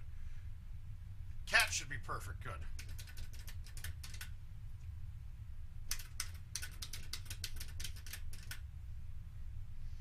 All right. We need a bag with... We got a 1 win. This is perfect, right? Great Wall was the one. You're right. That was it. But this is fine. We got an outwind of 1. We basically have no wind whatsoever. Let's select clubs. I think Champ has a 10.5 in it. There we go. We're going to go to select balls, and all these things are going to be done with stouts because there's no reason to play anything else right now. So what we're going to do, we got the 10.5 on. We're going to go high T.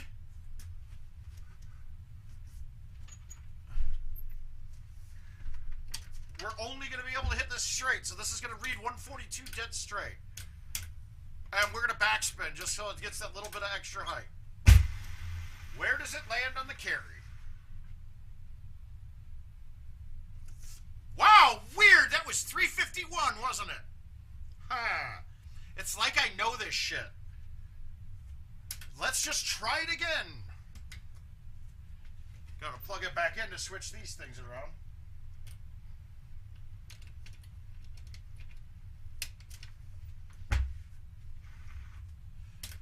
So like I said though, guys, that is a theoretical max.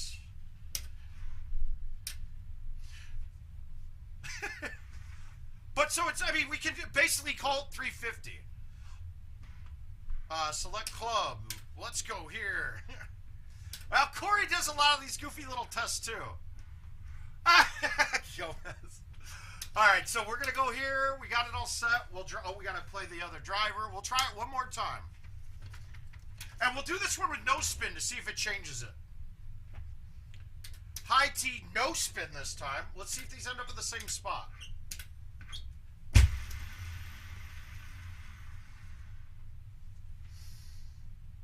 $350 on the button that landed. So now that half mile per hour is 1 yard though. So we could be, I mean, 350.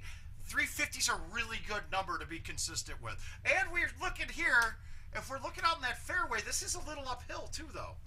I mean, just slightly if anything, so it's hitting the ground a little earlier. So God, I'm not really gonna, I'm gonna say that there's not much wrong with my assessment there. Alright, we're good there though. It's a perfect one. Now Corey's saying 348. Okay, cool, that's fine. If you want to say it only carries 348, that's actually probably a good thing for you. But it's still an estimation when you're going up. Like, we're looking at 18. How far is the pin from the fringe? Well, it's about 30 yards. We're still estimating. It's... All right, let's see the 9.5 high.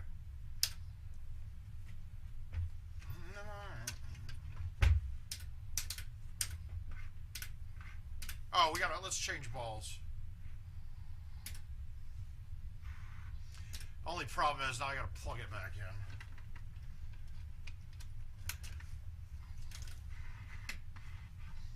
Guys, and if you are ever wanting to do a test like this, make sure you are not logged in to do anything. Only do this on casual.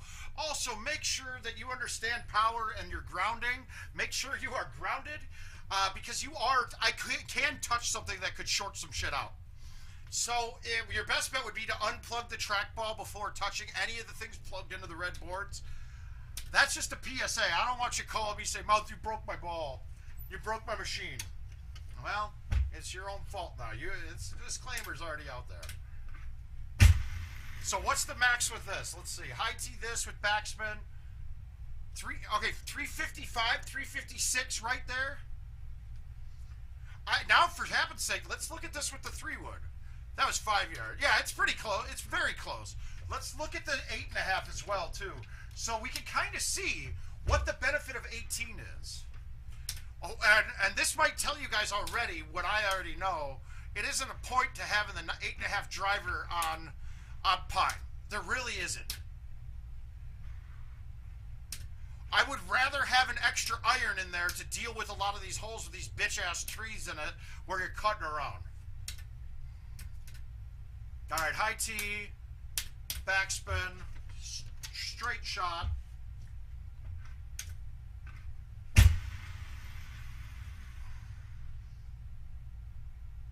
Yeah, each one's about 5 yards, so it's 350, 355, 360. And really, that lower height going into 18, I almost think you'll be able to carry it further. Now, the one time it would come into play on 18 is with a big wind in your face. Even though it's halved with stouts, a lower trajectory shot will go through the wind better. That's just physics, right? That's just anything we know about golf that tells us that's true. And for the most part, what you know about golf kind of applies to the Golden Tee swing. So, hole one, what? Yep, it's three. I mean, that makes perfect sense. 350, 355, 360 for each of those clubs. It kind of makes perfect sense. Hole one. Now, hole one, I haven't had a shot that I could clear with the 8.5 that I couldn't with the 9.5. Now, I could. It definitely could happen because we just saw an extra 5 yards of carry distance. But if you have any outwind, the carry distance is going to get tightened up because the higher the ball's in the air with an outwind, it's going to go further. No, I don't touch the 9.5, 310, even though the stats on that one say you're going to gain about 3 yards. Is that right? Hang on.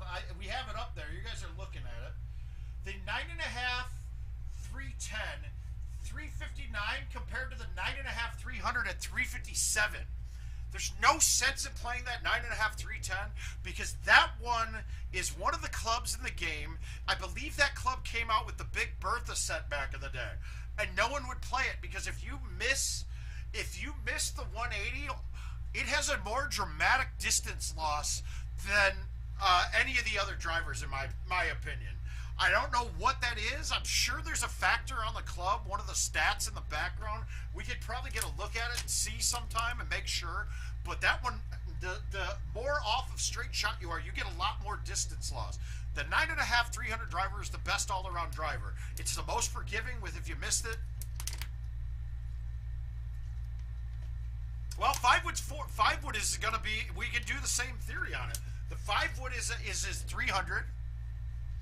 And the 4 wood be an extra 5 yards then, based off of what we just saw there. Because it's only a 10-yard distance in club, just like there. It should be an extra 5 yards. Of carry distance, that is. So it's 350, it's 300, 305. Hopefully that's good. But once again, I only care about the carry distance with the 5 wood because I know that goes 300. And if I need to go a little bit more than 500, I hit the 4 wood. I mean, more than 300, it's a 4 wood. If I need to go a lot more, I don't use a 3-driver bag on force at all. I just carry the 9.5. Yeah, it's the 300. And Chad, that's the 9.5, 310. The 8.5, 310 has some other purposes to it. Like the low T 8.5, 310, you can skip the water on almost any chance you want to. Doesn't matter what your wind is. And that's a big play there. The low on that one is pretty much a ton lower than any of the other drivers, so you can go under some things. Don't forget about the other positives to that.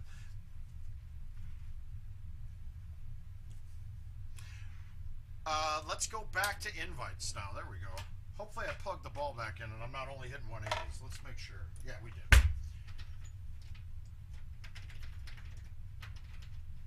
Went back. So we got those numbers down here, but we looked at total distance there, which is not a very good statistic to look at because obviously different slopes, different bounces with those could change everything completely. Let's take a look at this Monty we're playing. I'll follow you into the dark. All right, not drivable. Now, this is interesting, though. How far down this hill can we get this with an A1? And 156, I'm pretty happy with that. If I can get this down to that bunker, the pin's in a bad spot for a chush because I'm going to have not a lot of green to work with. But you could have gotten a chush on this. And actually, I might have anywhere. It's high up. So this chush for 50 yards would be that. We're going to go with the 3 wood. And I mishit it. I missed that one pretty bad, but we'll make it with this.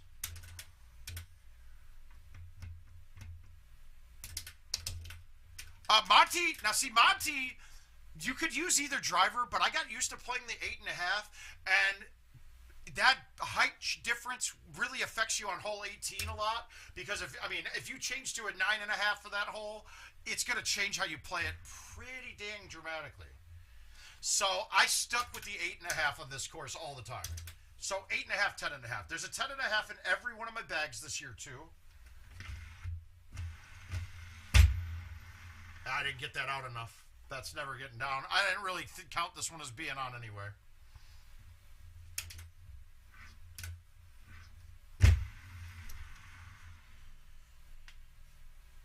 I want you by my... So now we're already setting this up to be the lowest par could possibly be. And this will be interesting to see.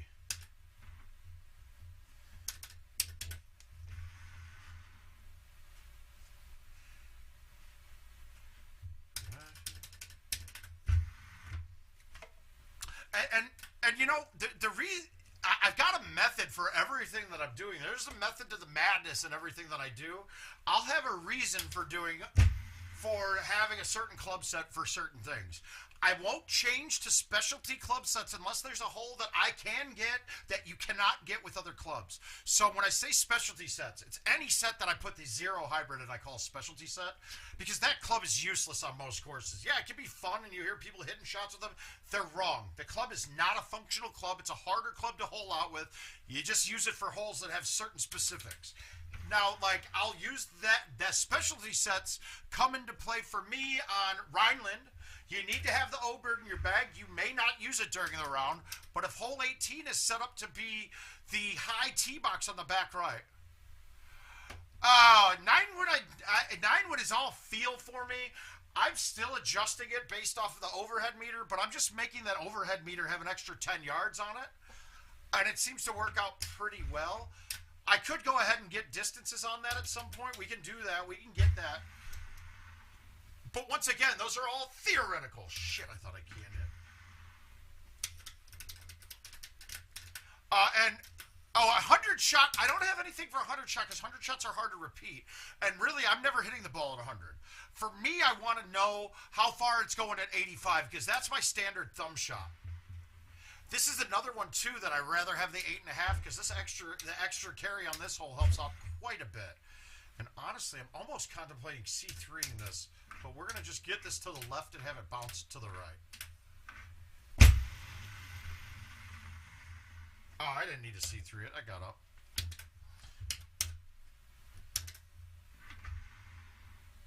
On Forest hole 8, I don't understand why, but... I mean, follow Andy as much as you can because he does things with the trackball that most of us can't do. Oh, there we go. You got it. Yeah, okay, so 42 is going 240-ish. Okay.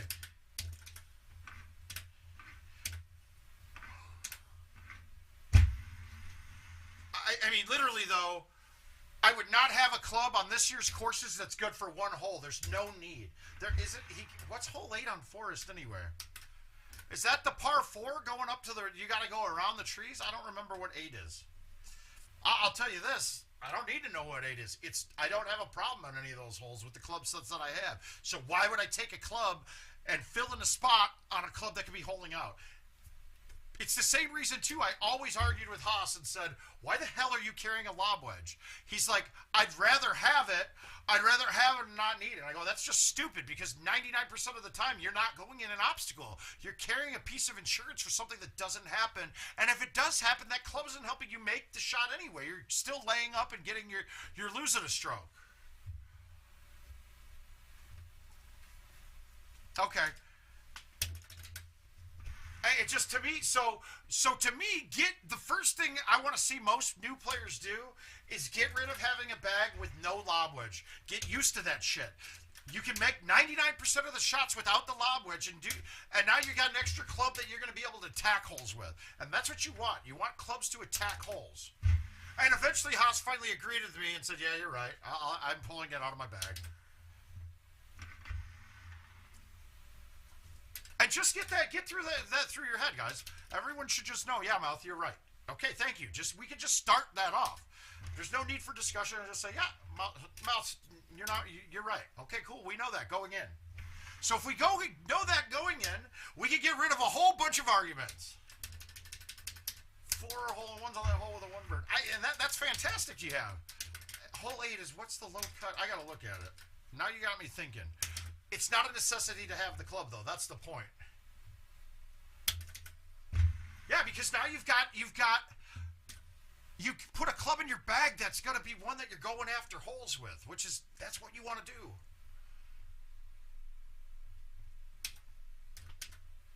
Oh, Chad, you stop it. Wow, I didn't mean to hit this 3-wood. I thought I moved to the 4-wood, but it'll play.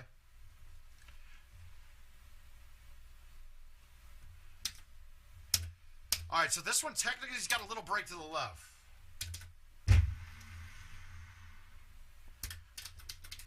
So, that's another part with the putting that we figured out too. That anything that's off the 180 is losing miles per hour on the swing. It's important you understand this. I have now changed my opinion that thumb putters are probably at an advantage if you're good at it, because you're not gaining any distance with the pullback on the putt. When you pull back your putter, you only have a chance to losing maximum distance with it. It won't go further than if you don't pull back. And if you notice, when I have those long uphill putts, I don't pull back.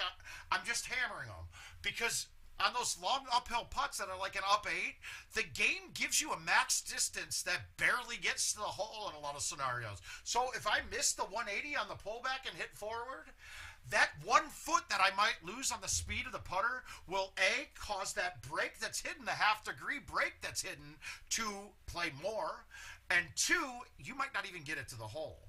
So when I don't pull that back, I know I'm getting the max speed on the putter. It's something I haven't really talked about or told many people about, but it's absolute fact. I can't thumb putt, though. For some reason, I spray everything when I'm putting, even though I'm a hell of a thumb player when I'm thumbing the ball. It's just my mind. I can't do it. Now, there are problems with the no pullback hammer putt, too, that if you're trying to go directionally with it, it might not read correct because you're hitting it harder and it's popping the roller. So there's a plus and a minus to it, and I still will pull back on 99% of my putts except straight uphill putts. Ah, shit, I sprayed it. Hopefully that makes sense to everybody there. That's one thing that always pisses me off when I can't get a putt to the hole.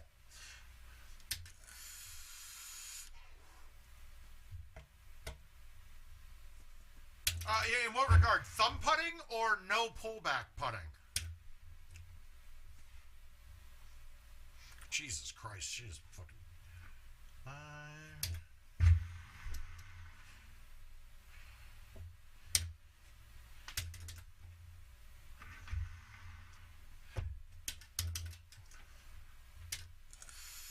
Yeah, I wish I could thumb putt. I just can't do it. It's just not my bag. Low tees, Brett, if you watch me playing these CTTPs or closest to the pins or par 3 events, no, I don't pull back. No, Nick, no, don't conflagate a bunch of words here. If you miss the 180 on a pullback, it can lose distance, right? And it takes a pretty good miss on the 180 to start seeing it, but it's why C-putting was great before, because it killed speed on your putt. But it does have an effect on any not 180. So on the long uphills, I don't pull back. I hit it without it. Yeah, so for me, though, on most putts, losing a foot or 2 feet is not a big deal. It's really not. It doesn't change much at all. Obviously, let's say a left 6, if you hit it perfect straight, then it's probably going to play as a left 5. If I have a little bit of cut on it, it's probably playing as a left 7. So it can be, but what I found is it doesn't really make much difference. But in the case of those long uphill putts, where you're getting to the end of the distance that the ball can go, if I pull back and miss that line on the 180, that 1 foot short is going to make that putt almost unmakeable. Now, there's another part of it, too. If you get good at hammering the ball on straight putts uphill, or even flat putts for me, I do it on, you can kind of get the effect of making it hop the roller on purpose so that it will only go straight. And it's something, if you look, I used to miss uphill putts all the time, and now, or flat putts, I stopped missing those most of the time. It's a lemon cream pie thing, I think.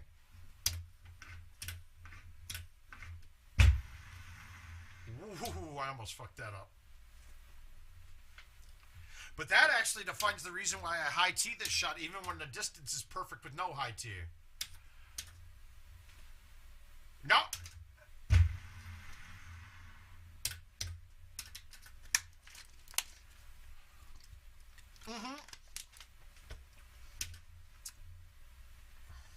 All right, this looks weird too, but this is a high tee thumb shot. Oh.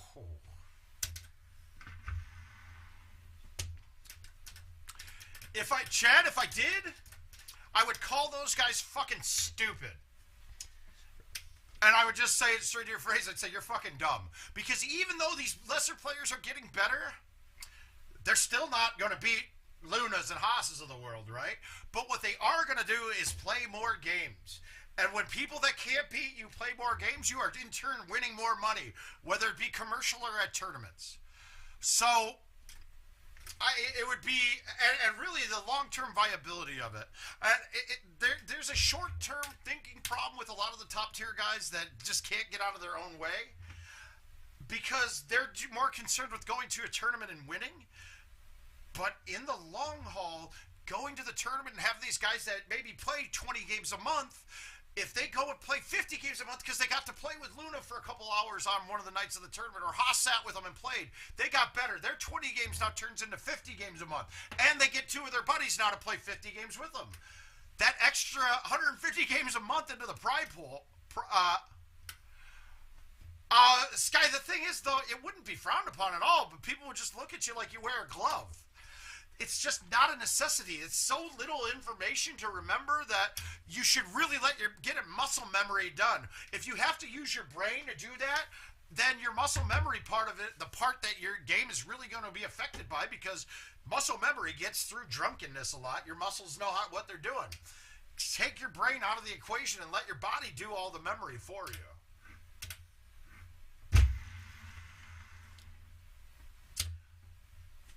And once again, this is one too, like somebody oh, I know, you'll get there. It's not something, though, that on an everyday thing. Just remember specific holes right now.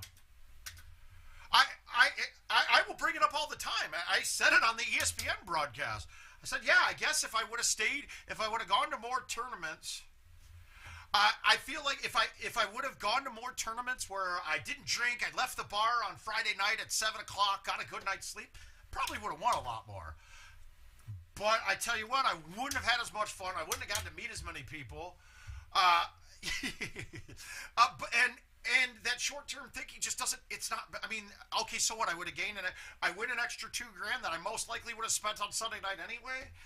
In the long haul, though, I think it's better to keep the game that we love viable, keep more people interested, all those goodies. I mean, I still remember the year I won the St. Louis tournament. On Friday night, I was in that bar till 4 in the other side, playing 4-player games on 5 machines, playing with all the guys that travel there that wasn't supposed to win. It's getting harder every tournament now, though, because there's more people. And now that Wisconsin's a little bit lower, I would have loved to be there, because then you get a lot more interaction time with people. But unfortunately, I'm not going to be there. That sucks.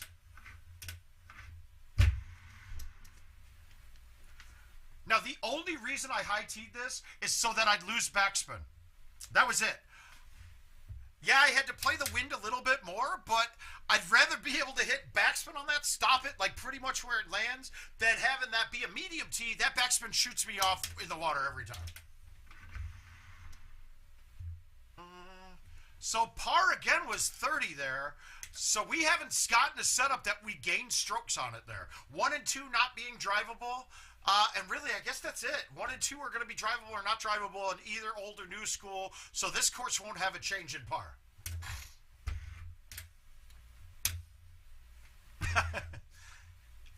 I thought shut up, Gomez. We play whenever you want. I like our system of us playing max invites and you giving me 9 out of 10.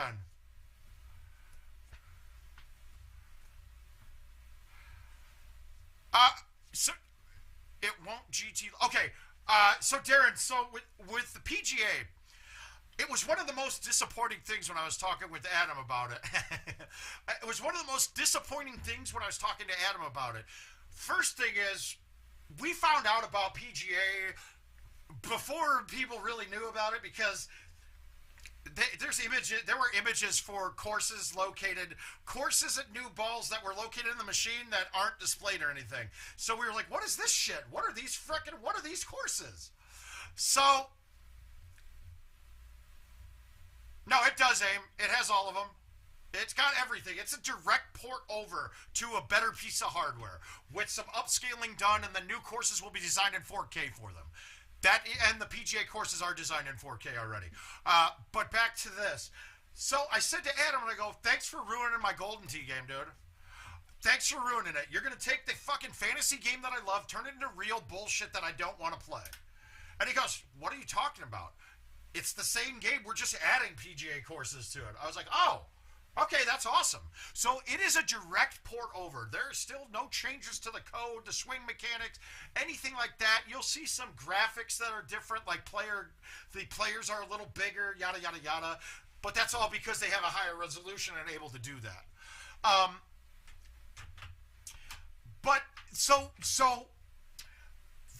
And I said, so you guys are going to do a swing mechanic overall? And he's like, unfortunately, we can't.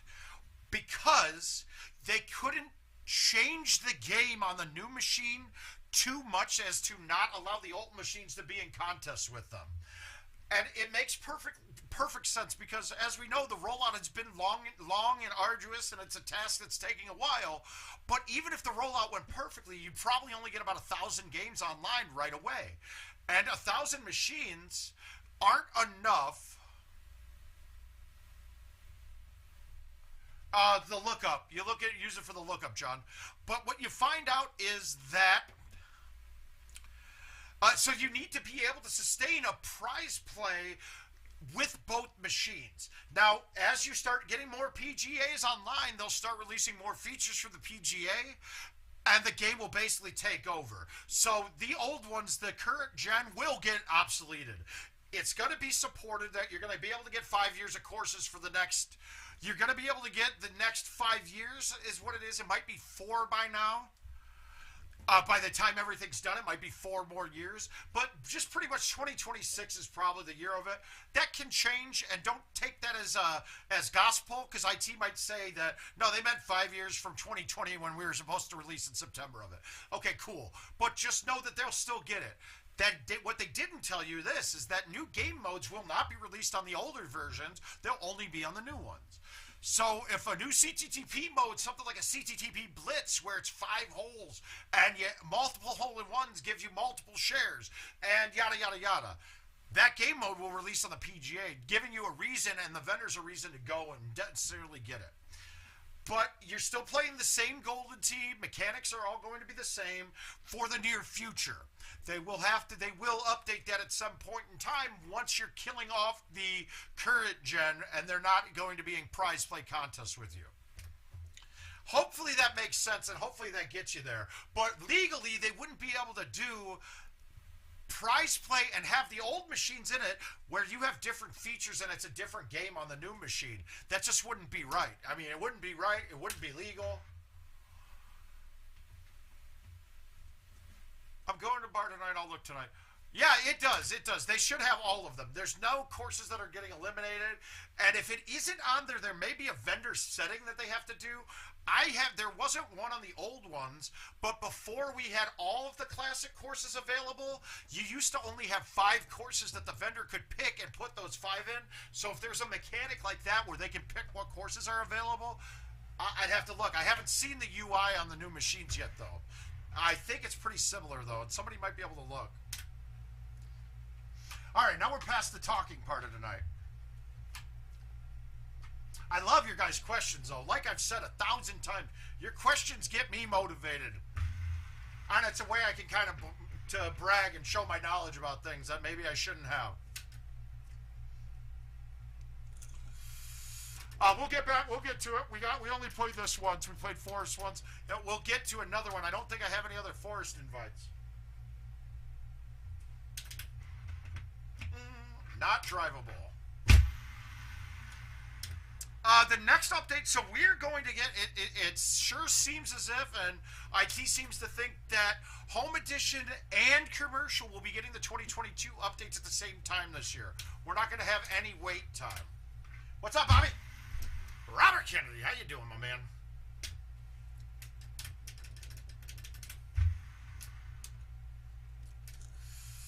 Same. 4K. $39.99 is my guess. There's not a demonstrable price markup at all. And that was on purpose. Oh. Actually, John already sent me, I have John's, he gave me a nice little Jim Tomey one. So, sorry, I got nothing. Yes, we're going to get nothing. Oh.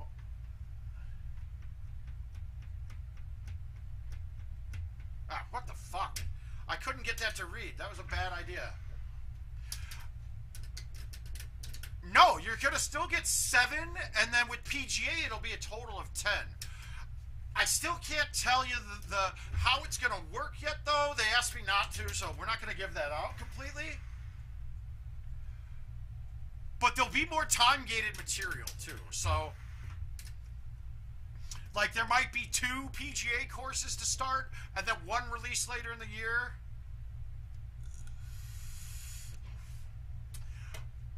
Darren, don't look at it that way. I get it. I understand. It's tough. I tell you what, though, you bought a GT.live during COVID. You probably got enough use out of it during. It's going to be end of May as of right now. Might be middle of May, but that's the going date.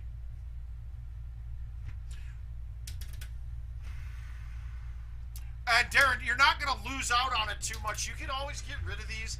I don't guess that the price will go, like the value of these, I still think the current gen will still be valued at around $2,000 to $2,500, even after it's gone. Like, I saw somebody selling a GT Complete for $1,200, and that was considered a good deal. What do you mean, new info on new courses?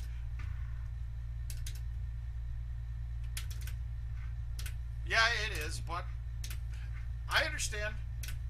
See, I personally thought they were holding off on the courses, and they were ready. They were not ready, but they were holding them off just to get it. Yeah, it's a tough one, Darren. But if you ordered it in June, I mean, the writing was on the wall, but everyone was still saying to buy them now because we weren't sure how long it was going to take to get there. I get it, man. I get the frustrations. When they may be.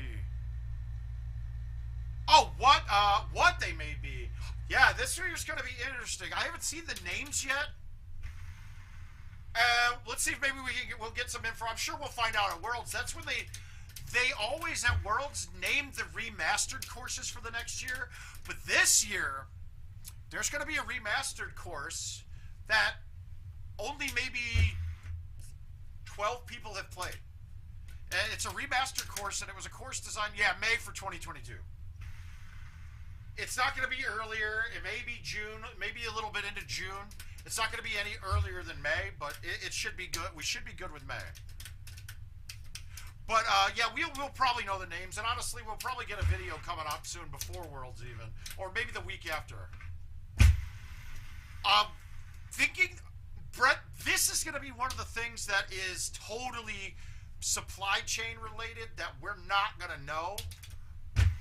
They're thinking Q3 October, but that's up in the air because remember, IT is still fully inundated at going at the commercial market first, right? So if they have not been able to fill the orders yet because of supply chain issues, sorry, they're not releasing home until they fill all the commercial orders. Because really, commercial viability is what's going to keep us in the red. Or is it in the black? Did I say that backward? Yeah. Absolutely. And if we look at the PGA, the GTX 1660 video card in there is actually used for mining mining crypto too. So you could have some, there's better options now, but it was still a popular card for crypto mining. I don't know enough about it, but that's what I've been told. And then that chipset that they were having an issue getting too, I thought it was a CID. I might have been wrong. It might have been a chip on the I/O board.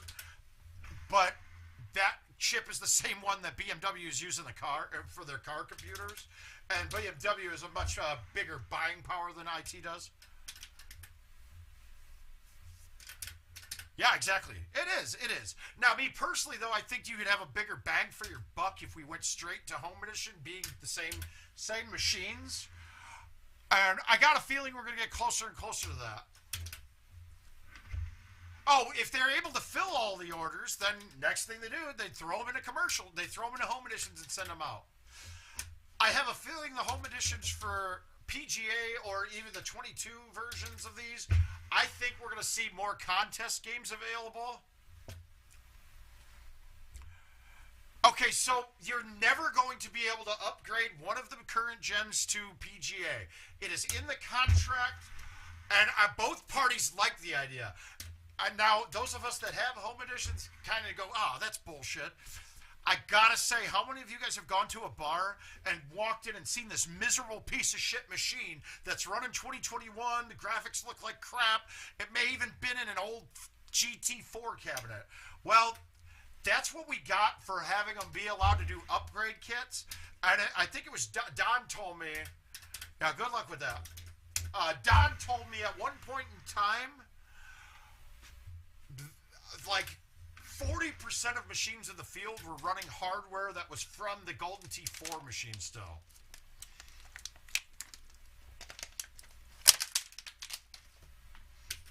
Sorry about that, Darren. Not my decision. My decision. Some of it I didn't like when, if they were doing high pressure sales tactics without telling people about it. I agree that's kind of shitty. It would be shitty. They didn't really do that. They weren't hiding this very much. And you would have hoped by now that all the Home Edition orders would have been orders of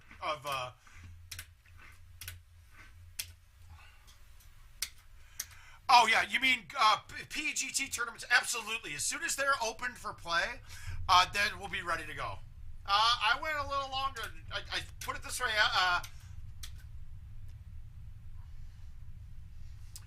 Yeah, so Nick, stouts are going to be hard to cut. Harder to cut, and it's not really because of the amount of cut.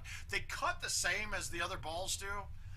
It's just that you can't. It's hard to cut a 9 wind. You have to. It's got to be just such a little amount of cut to do it.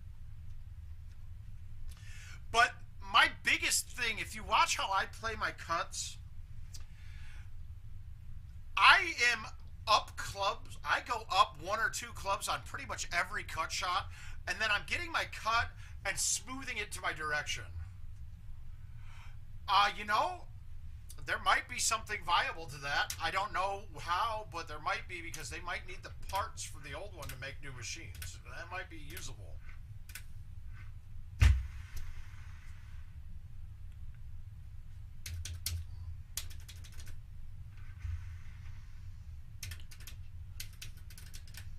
Yeah, but remember, you're getting, when you trade in your phone, you're getting like $200 on something that was worth, that was $1,200 value when you bought it.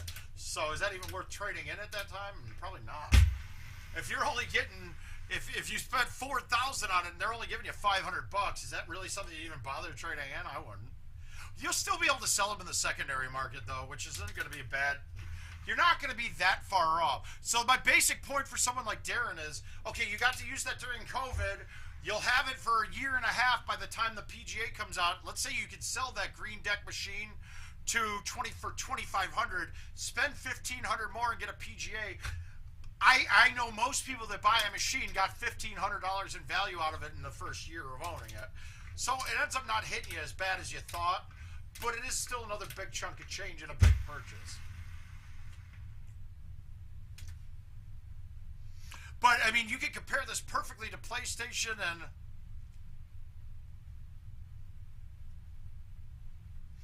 That's what I do, Nick. I play up clubs because it is much easier to get a ball out to the right or to the left when you're hitting it smooth. Like, you look at this, if I'm cutting this in, I'm not hitting that club, I'm hitting the 3. And hitting it soft. Now, that wasn't the shot I would have hit, but it's fine.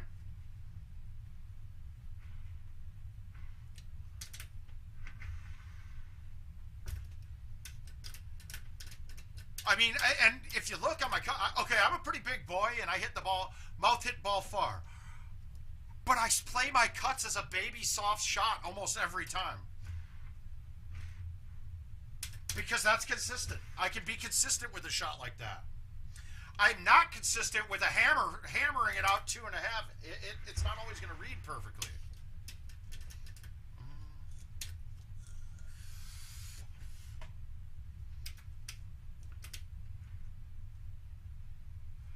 Benefits of low tee: lessen breaks, shoot more of a bullet.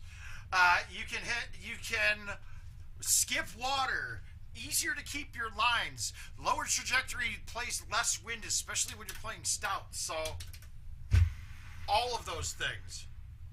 And to be honest, you'll find if you watch on one of these par 3 events when I'm playing them, I'm low teeing 90%. Actually, I'm going to play one of the events right now and see if we can throw a clean roundup, and then I think we're going to call it a night. My back is kind of sore from last night from playing too much.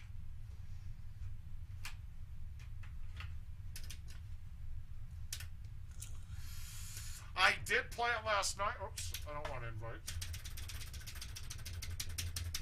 You want me, don't let go. Yeah, I didn't wake up until 1 today for some reason. That was crazy. See, that's another one. I'm not looking at what I'm losing. I'm making a pure judgment call on the shot that I get. So, if I have... And I'm not looking at my total distance on it. I'm looking more at... When I'm low-teeing shots to go for holeouts, I'm really looking at the first club that I can get down on the ground that will get past the hole. I don't care where it ends up, because I really just want to have a run at the hole. And really, guys, in match play, points don't fucking matter. Now, in commercial play, they do, and okay, great, but I'm hoping that my holeouts get me more than any points would have mattered. Jesus Christ, this is ugly. Yeah, I didn't keep I don't have those distances at all, because honestly, 100 miles per hour dead straight is something I'm never going to hit. My thumbs are going to be, I guess I with my palm, no pullback, but I'm more worried about how far balls are going at 85 miles per hour, because that's my optimum thumb speed. This is a shit setup. All right, so we're gonna end up going long, and I'm gonna have a shush from the back, which is the best thing I can hope for here. I can't lay off this shot, or else I'm not getting there. I couldn't go 3-wood. Hopefully, I have a straight uphill, and I do. So I got a 25-yard shush. I'm gonna go with the 9.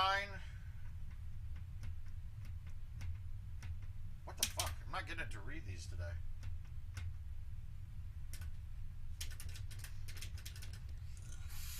I hit the wrong club there. But on events, I'm playing a 3 driver bag, so it's 9-wood or 5-iron. 5-iron would have been awful close on that uphill shot.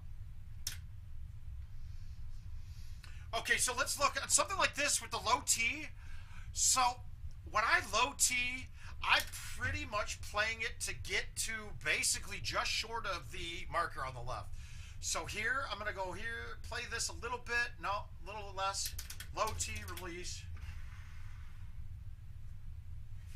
And I'm right, and that one I knew I had to go less, because I'm playing at 85 for it to go basically to the marker on the overhead. And it's a hit or miss, but I don't care about the exact distance as much there, because I really just need to make sure I get it to the hole.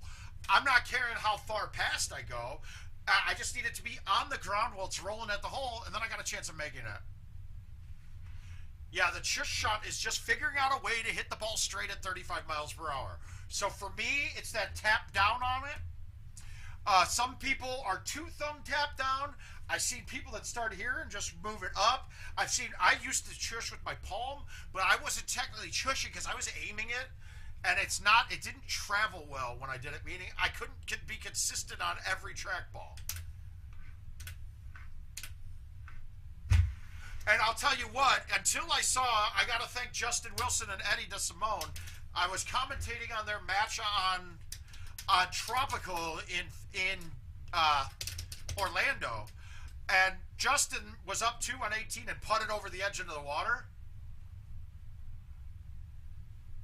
But he putted it into the water on 18, so they tied, went into overtime, and Eddie DeSimone walks up to a 60-yard shot with a driver roll, with an 8.5 roll, and I was like, "There's no way this is going to work. He's going to run past." He just went up, boom, boom, boom. All right, so little side note here. I've actually sat and had dinner with Jenny McCarthy, and she's a foul as fuck person, dude. She was just like, I'm abrasive and over the top, and she was way worse. Like, I was like, wow, dude. Pretty hot, but also very makeup-y. So Carmen Electra, Pam Anderson would be on my fucking Mary. Why, thank you, Brad Stewart. How are you doing? And Jenny McCarthy would be on my kill list. Even though I think Jenny McCarthy was pretty hot. Yeah, I'm going to get those out after I'm done with the stream, Gavin.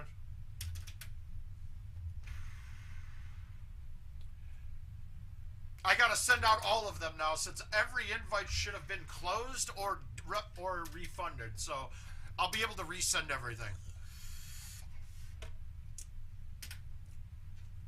All right, so this is the one. Was it Neil that was having the problem with this, or Chad Fisher? Chad Fisher. So I play this hole. I don't want to cut this in, right? Well, I mean, I want to cut it in, but I don't want to go from here because it's harder to mimic it. It's harder to get the cut right when you're here. Plus, the amount I have to cut it going out here, I'm going to get the snap play on it, and I'm going to go way long. So I face the pin, move it all the way outside. I high tee. I'm going to play the club that's right by the pin a little lower. So this one I got to hit a little harder than I want, but that's okay, right? Absolutely, you may, Brad. So now I'm playing a little bit of cut to fight the 4.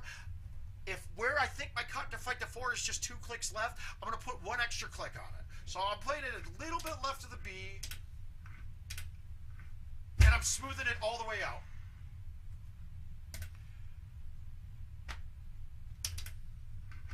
Now, for some reason, too, when you're playing it the way I just did, you don't have to get it all out. Yeah, that's a thing, too. Now, mind you, I was 22, so this is 20 years ago. But she left a bad taste in my mouth, if you know what I mean. No, I'm just kidding. It wasn't anything like that. Now, somebody who was actually really nice that I got to hang out with for a little bit, Gwen Stefani, was super nice. But that is the girl that you take her home and you wake up and you have another person on your pillow because her face would have stuck to it. A lot of makeup, a lot of caked on stuff. She had really, really bad skin. Probably better now, but...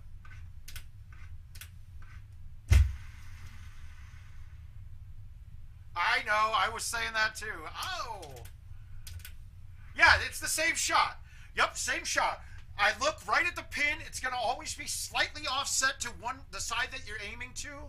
And then it's just a little bit of cut, whip it all the way out. Because now I'm not by undercutting a ball and not going past the 45 degree. I don't get an extra snap. My distance is going to play true, but it's going to lose a little because of as the crow flies. As the crow flies is the distance that we're given. But when I play out undercut, I'm going with a swoop around. So my ball's got to travel a lot farther to go the same straight line distance.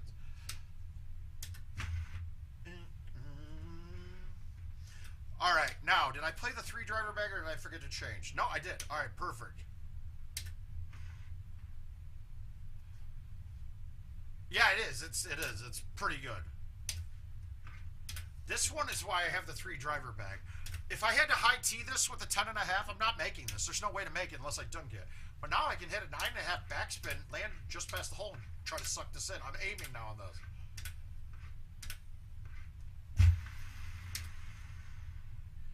Yeah, missed the cut. I missed the line. But look at how much easier that shot is than high teeing.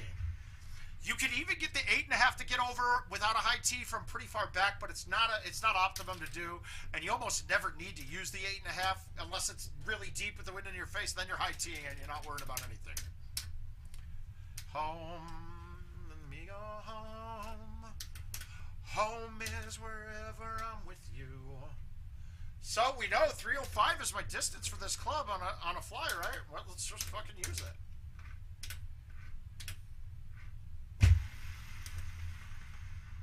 Oh, this was downhill a bit, apparently. Yeah, it was.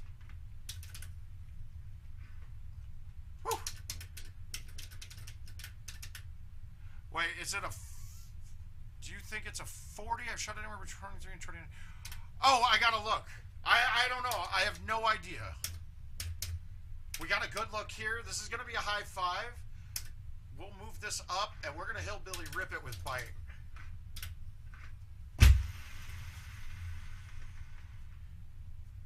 We'll have to see. I thought it was a couple drivables without... I think it's... I gotta look. I haven't played it much yet.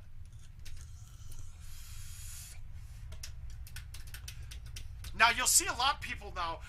if you look at old school versus new school, JoJo would have been playing a full on that other hole.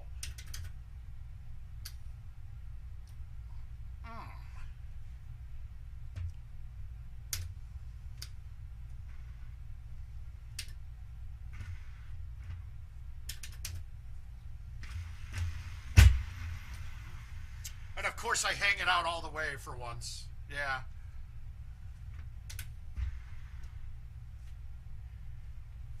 I hang it out all the way. That's crazy. Murder boner, absolutely.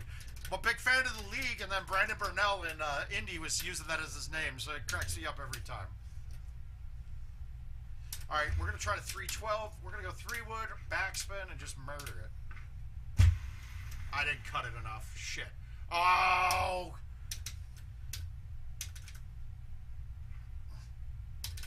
Motorboats and waterfall. Well, so it's 2 drivable par 5s, 1 par 3. So each 9 should be 19. It should be par 38 is my guess. Again, we got the 10.5 backspin here. This is going to be nice.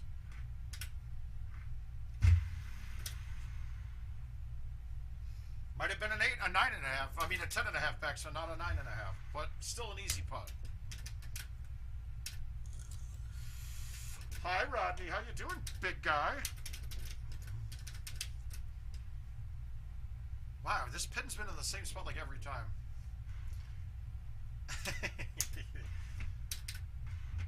I also fear boner sometimes. Now, okay, this is a hole, though. Oh, okay, we'll take it.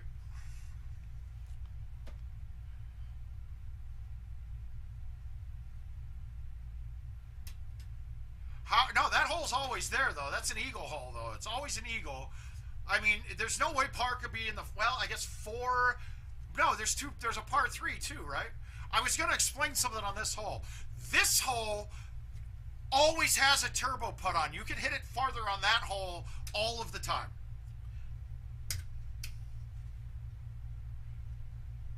Yeah, it's all going to be personal preference. So this one, I'm a little bit offset inside. We got a big outwind. I'm going to actually do almost no cut. And then throw it out. See how it looks like I went right through the edge of that tree? Because it doesn't hit that for some reason there.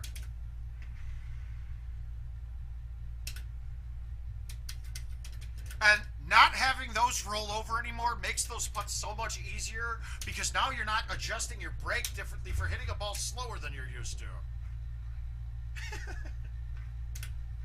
I'm in the... I got over 100,000 games now, Brett. I should make it look easy now. But that's the whole thing. Right now, we're at a part in Golden Tee where you can dumb the game down so much that there's not a lot of shots that are going to be tricky that you can't just hit straight shots on.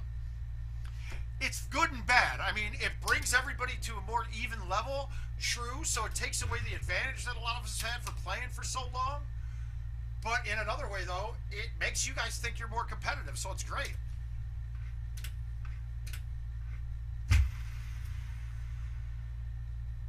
Come on.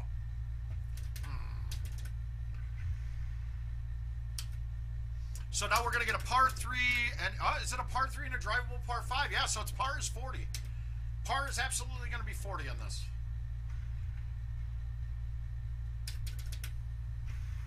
Get it. Wow, that wind didn't turn enough at all. I thought that was turning a lot more than that.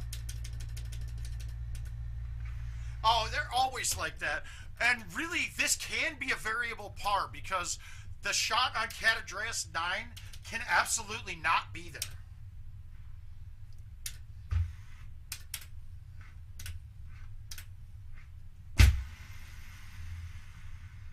And I got greedy. That wasn't there. Yeah, well, that was crazy, dude. 380 to the pin with a 15 in the face.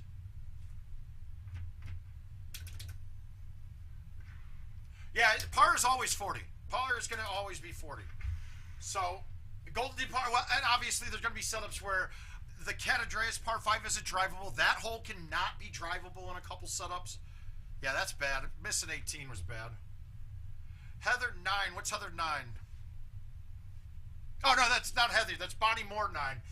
It's never shut down, especially with stouts, but the shot, the bank shot, you need an outwind going to the right to left in order to get it, bounce it off the hill and go over the trees. That's actually a pretty fun event, guys. You can bounce it off the hill on Bonnie Moore, or is that not Bonnie? Yeah, it's Bonnie Moore 9. That's Bonnie 9, not Heather. But there was always a shot to get it on with a bank off the hill from way right. It would be a full C hammer it, and it goes way high in the air, and with a wind blowing right to left, it could push you all the way back to the pin. Stouts, you get a little bit more freedom because it doesn't have to be, you could get it with a wind going to the right, left to right, but it's still a damn near impossible shot to control. But, all right, I'll go one more. I'll play the event one more time. How about that? Let's see if we can go clean. Let's see if we can get a 40 or better.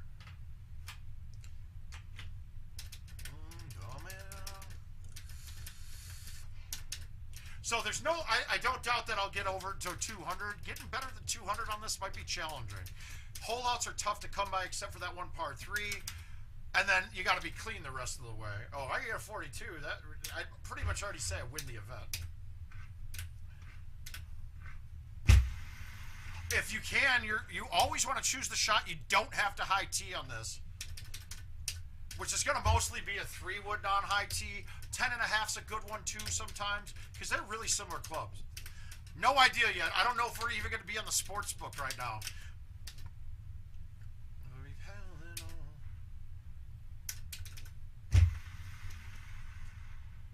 That was bad. Ah, it wasn't that bad. I just sprayed it.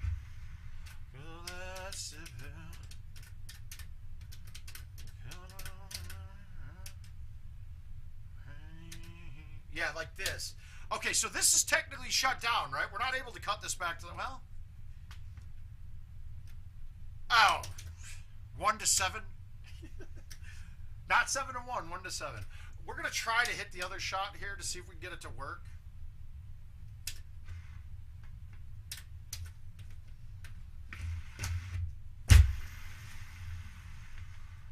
It caught the bush bouncing up.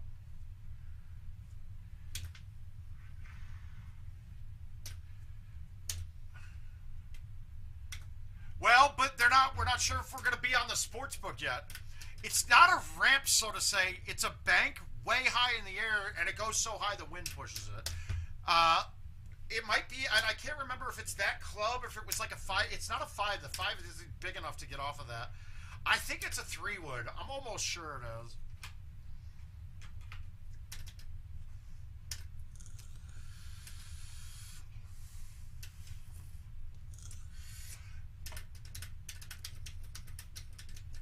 But it's more of a bank shot. I think you even have to hit it on the hill outside of the bushes so it bounces over. All right, 339, pins in the middle. This is a high 3-wood.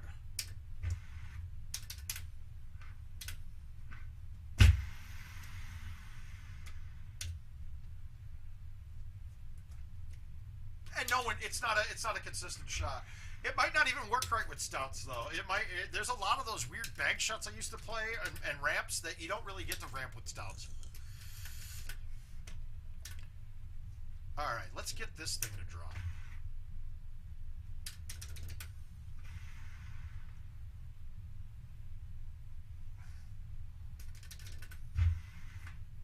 Get in to see it.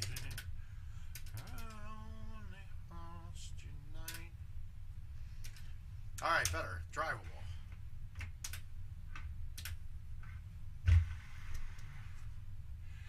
I don't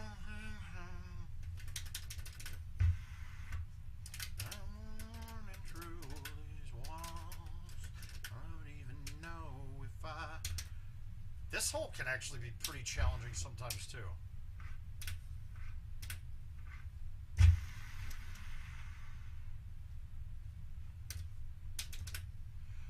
It's just finding that spot, man. It's finding your comfort zone, really. The 87 to 89 is perfect. There's not much fluctuation in distances between 7 and 9. All right, we got an easy look here, so let's make it pay.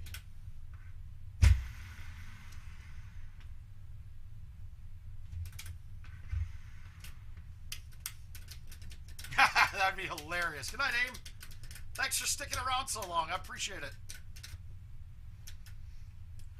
All right, so this one, I'm just going to hit a solid 10 and 9. I'm sorry, solid 8.5. I want it to hit the hill and kick up.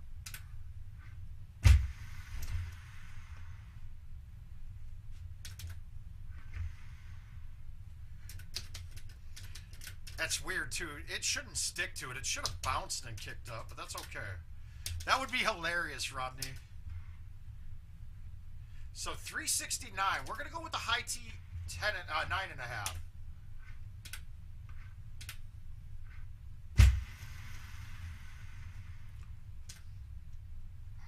I'd sue. I would sue if they did that.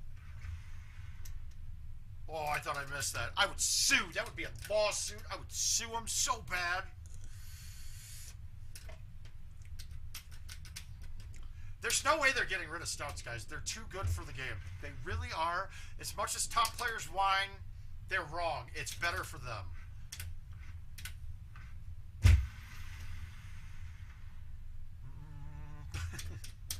So suing. Apparently, I'm on the do not bother, do not fuck with this guy list. They never responded to me to find that money thing out. All right, we're right up close. This is risky, but we should get it there.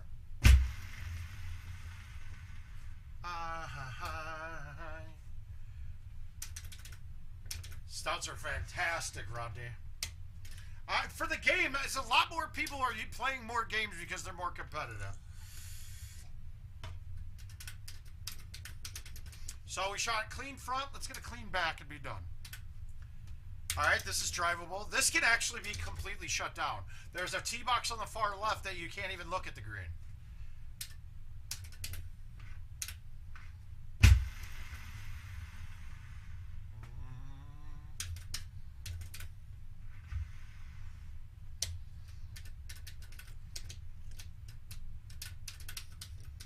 It gives the impression that the average player is more competitive, even though... Oh, Titans are... Rodney, I'm telling you right now, Titans are the best ball they've ever made. Hands down, the best ball they've ever made. It just, nothing outweighs the extra the half distance of wins. But Titans have more attribute points than any ball ever made.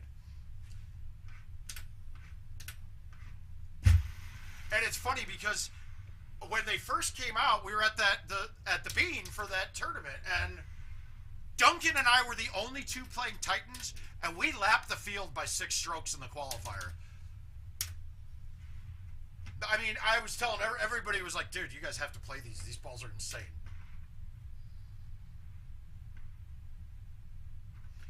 I kind of think I'm going to hit the high 10.5.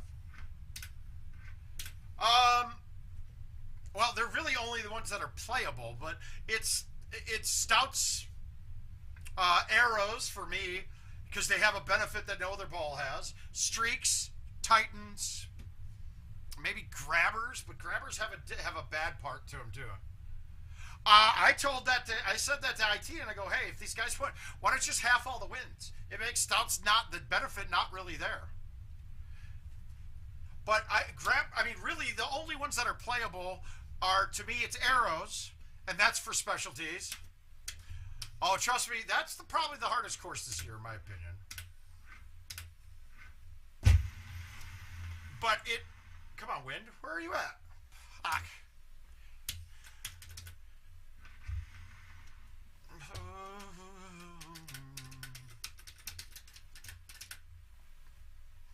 Okay, so the impact is this. It's 19 miles per hour in general on the max MPH. So distance, roughly 40 yards off then on a driver, let's say. I tried it. It doesn't work, dude. They're not good. There's too many shots. The only person at Golden Tee that I think should use arrows on a regular basis would have been McClellan. Because off the tee, once you're off the tee, they are stock balls. Absolutely stock.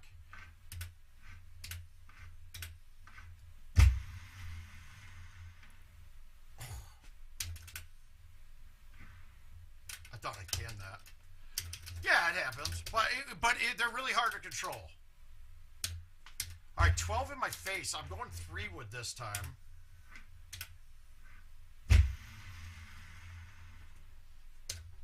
And guys, see, you got a whole big one. I enjoyed it. It was old guys. It was old people fucking entertaining old people. I loved it. It was by far nowhere near the best show any of them have ever done. But it was fine. It was good.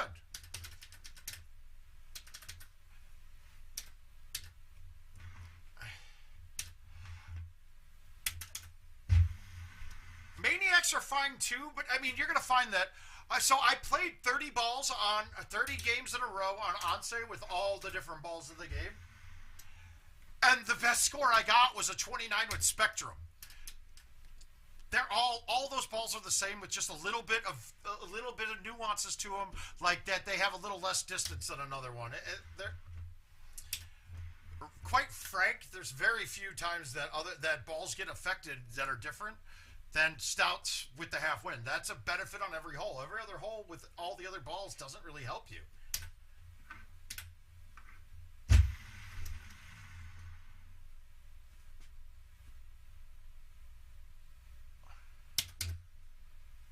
I'm ready. Will you tear up if you win Worlds? If I scratch myself while ripping off all my clothes on the stage, yeah, I might tear. If I fall down while I'm running around naked up there, yeah, I might cry.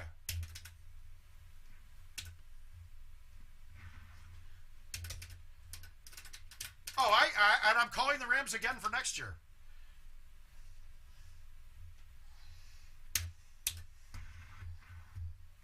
But yeah, absolutely.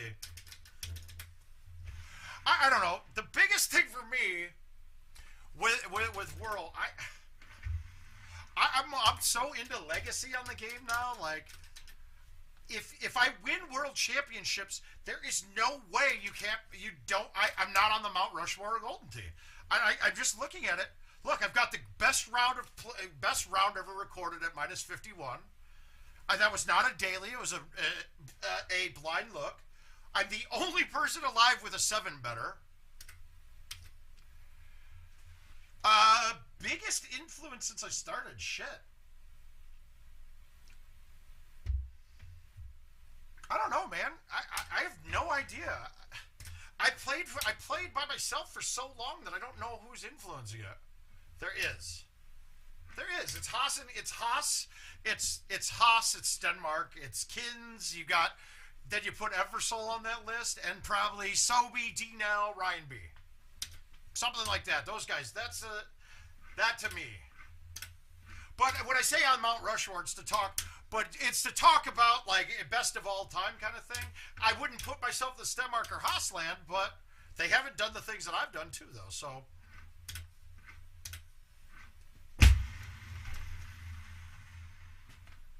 Woo!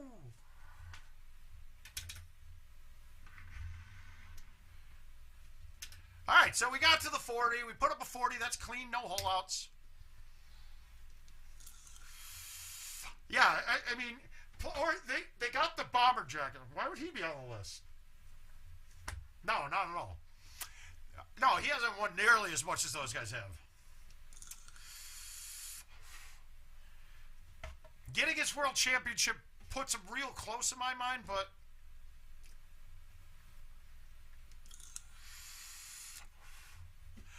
that's my thing right there. But we can talk about this all night. We got to save some of these conversations when I'm laid up and I can't play. So what I'm going to do, I'm going to call it night. Guys, awesome being with you guys tonight. I appreciate all the questions.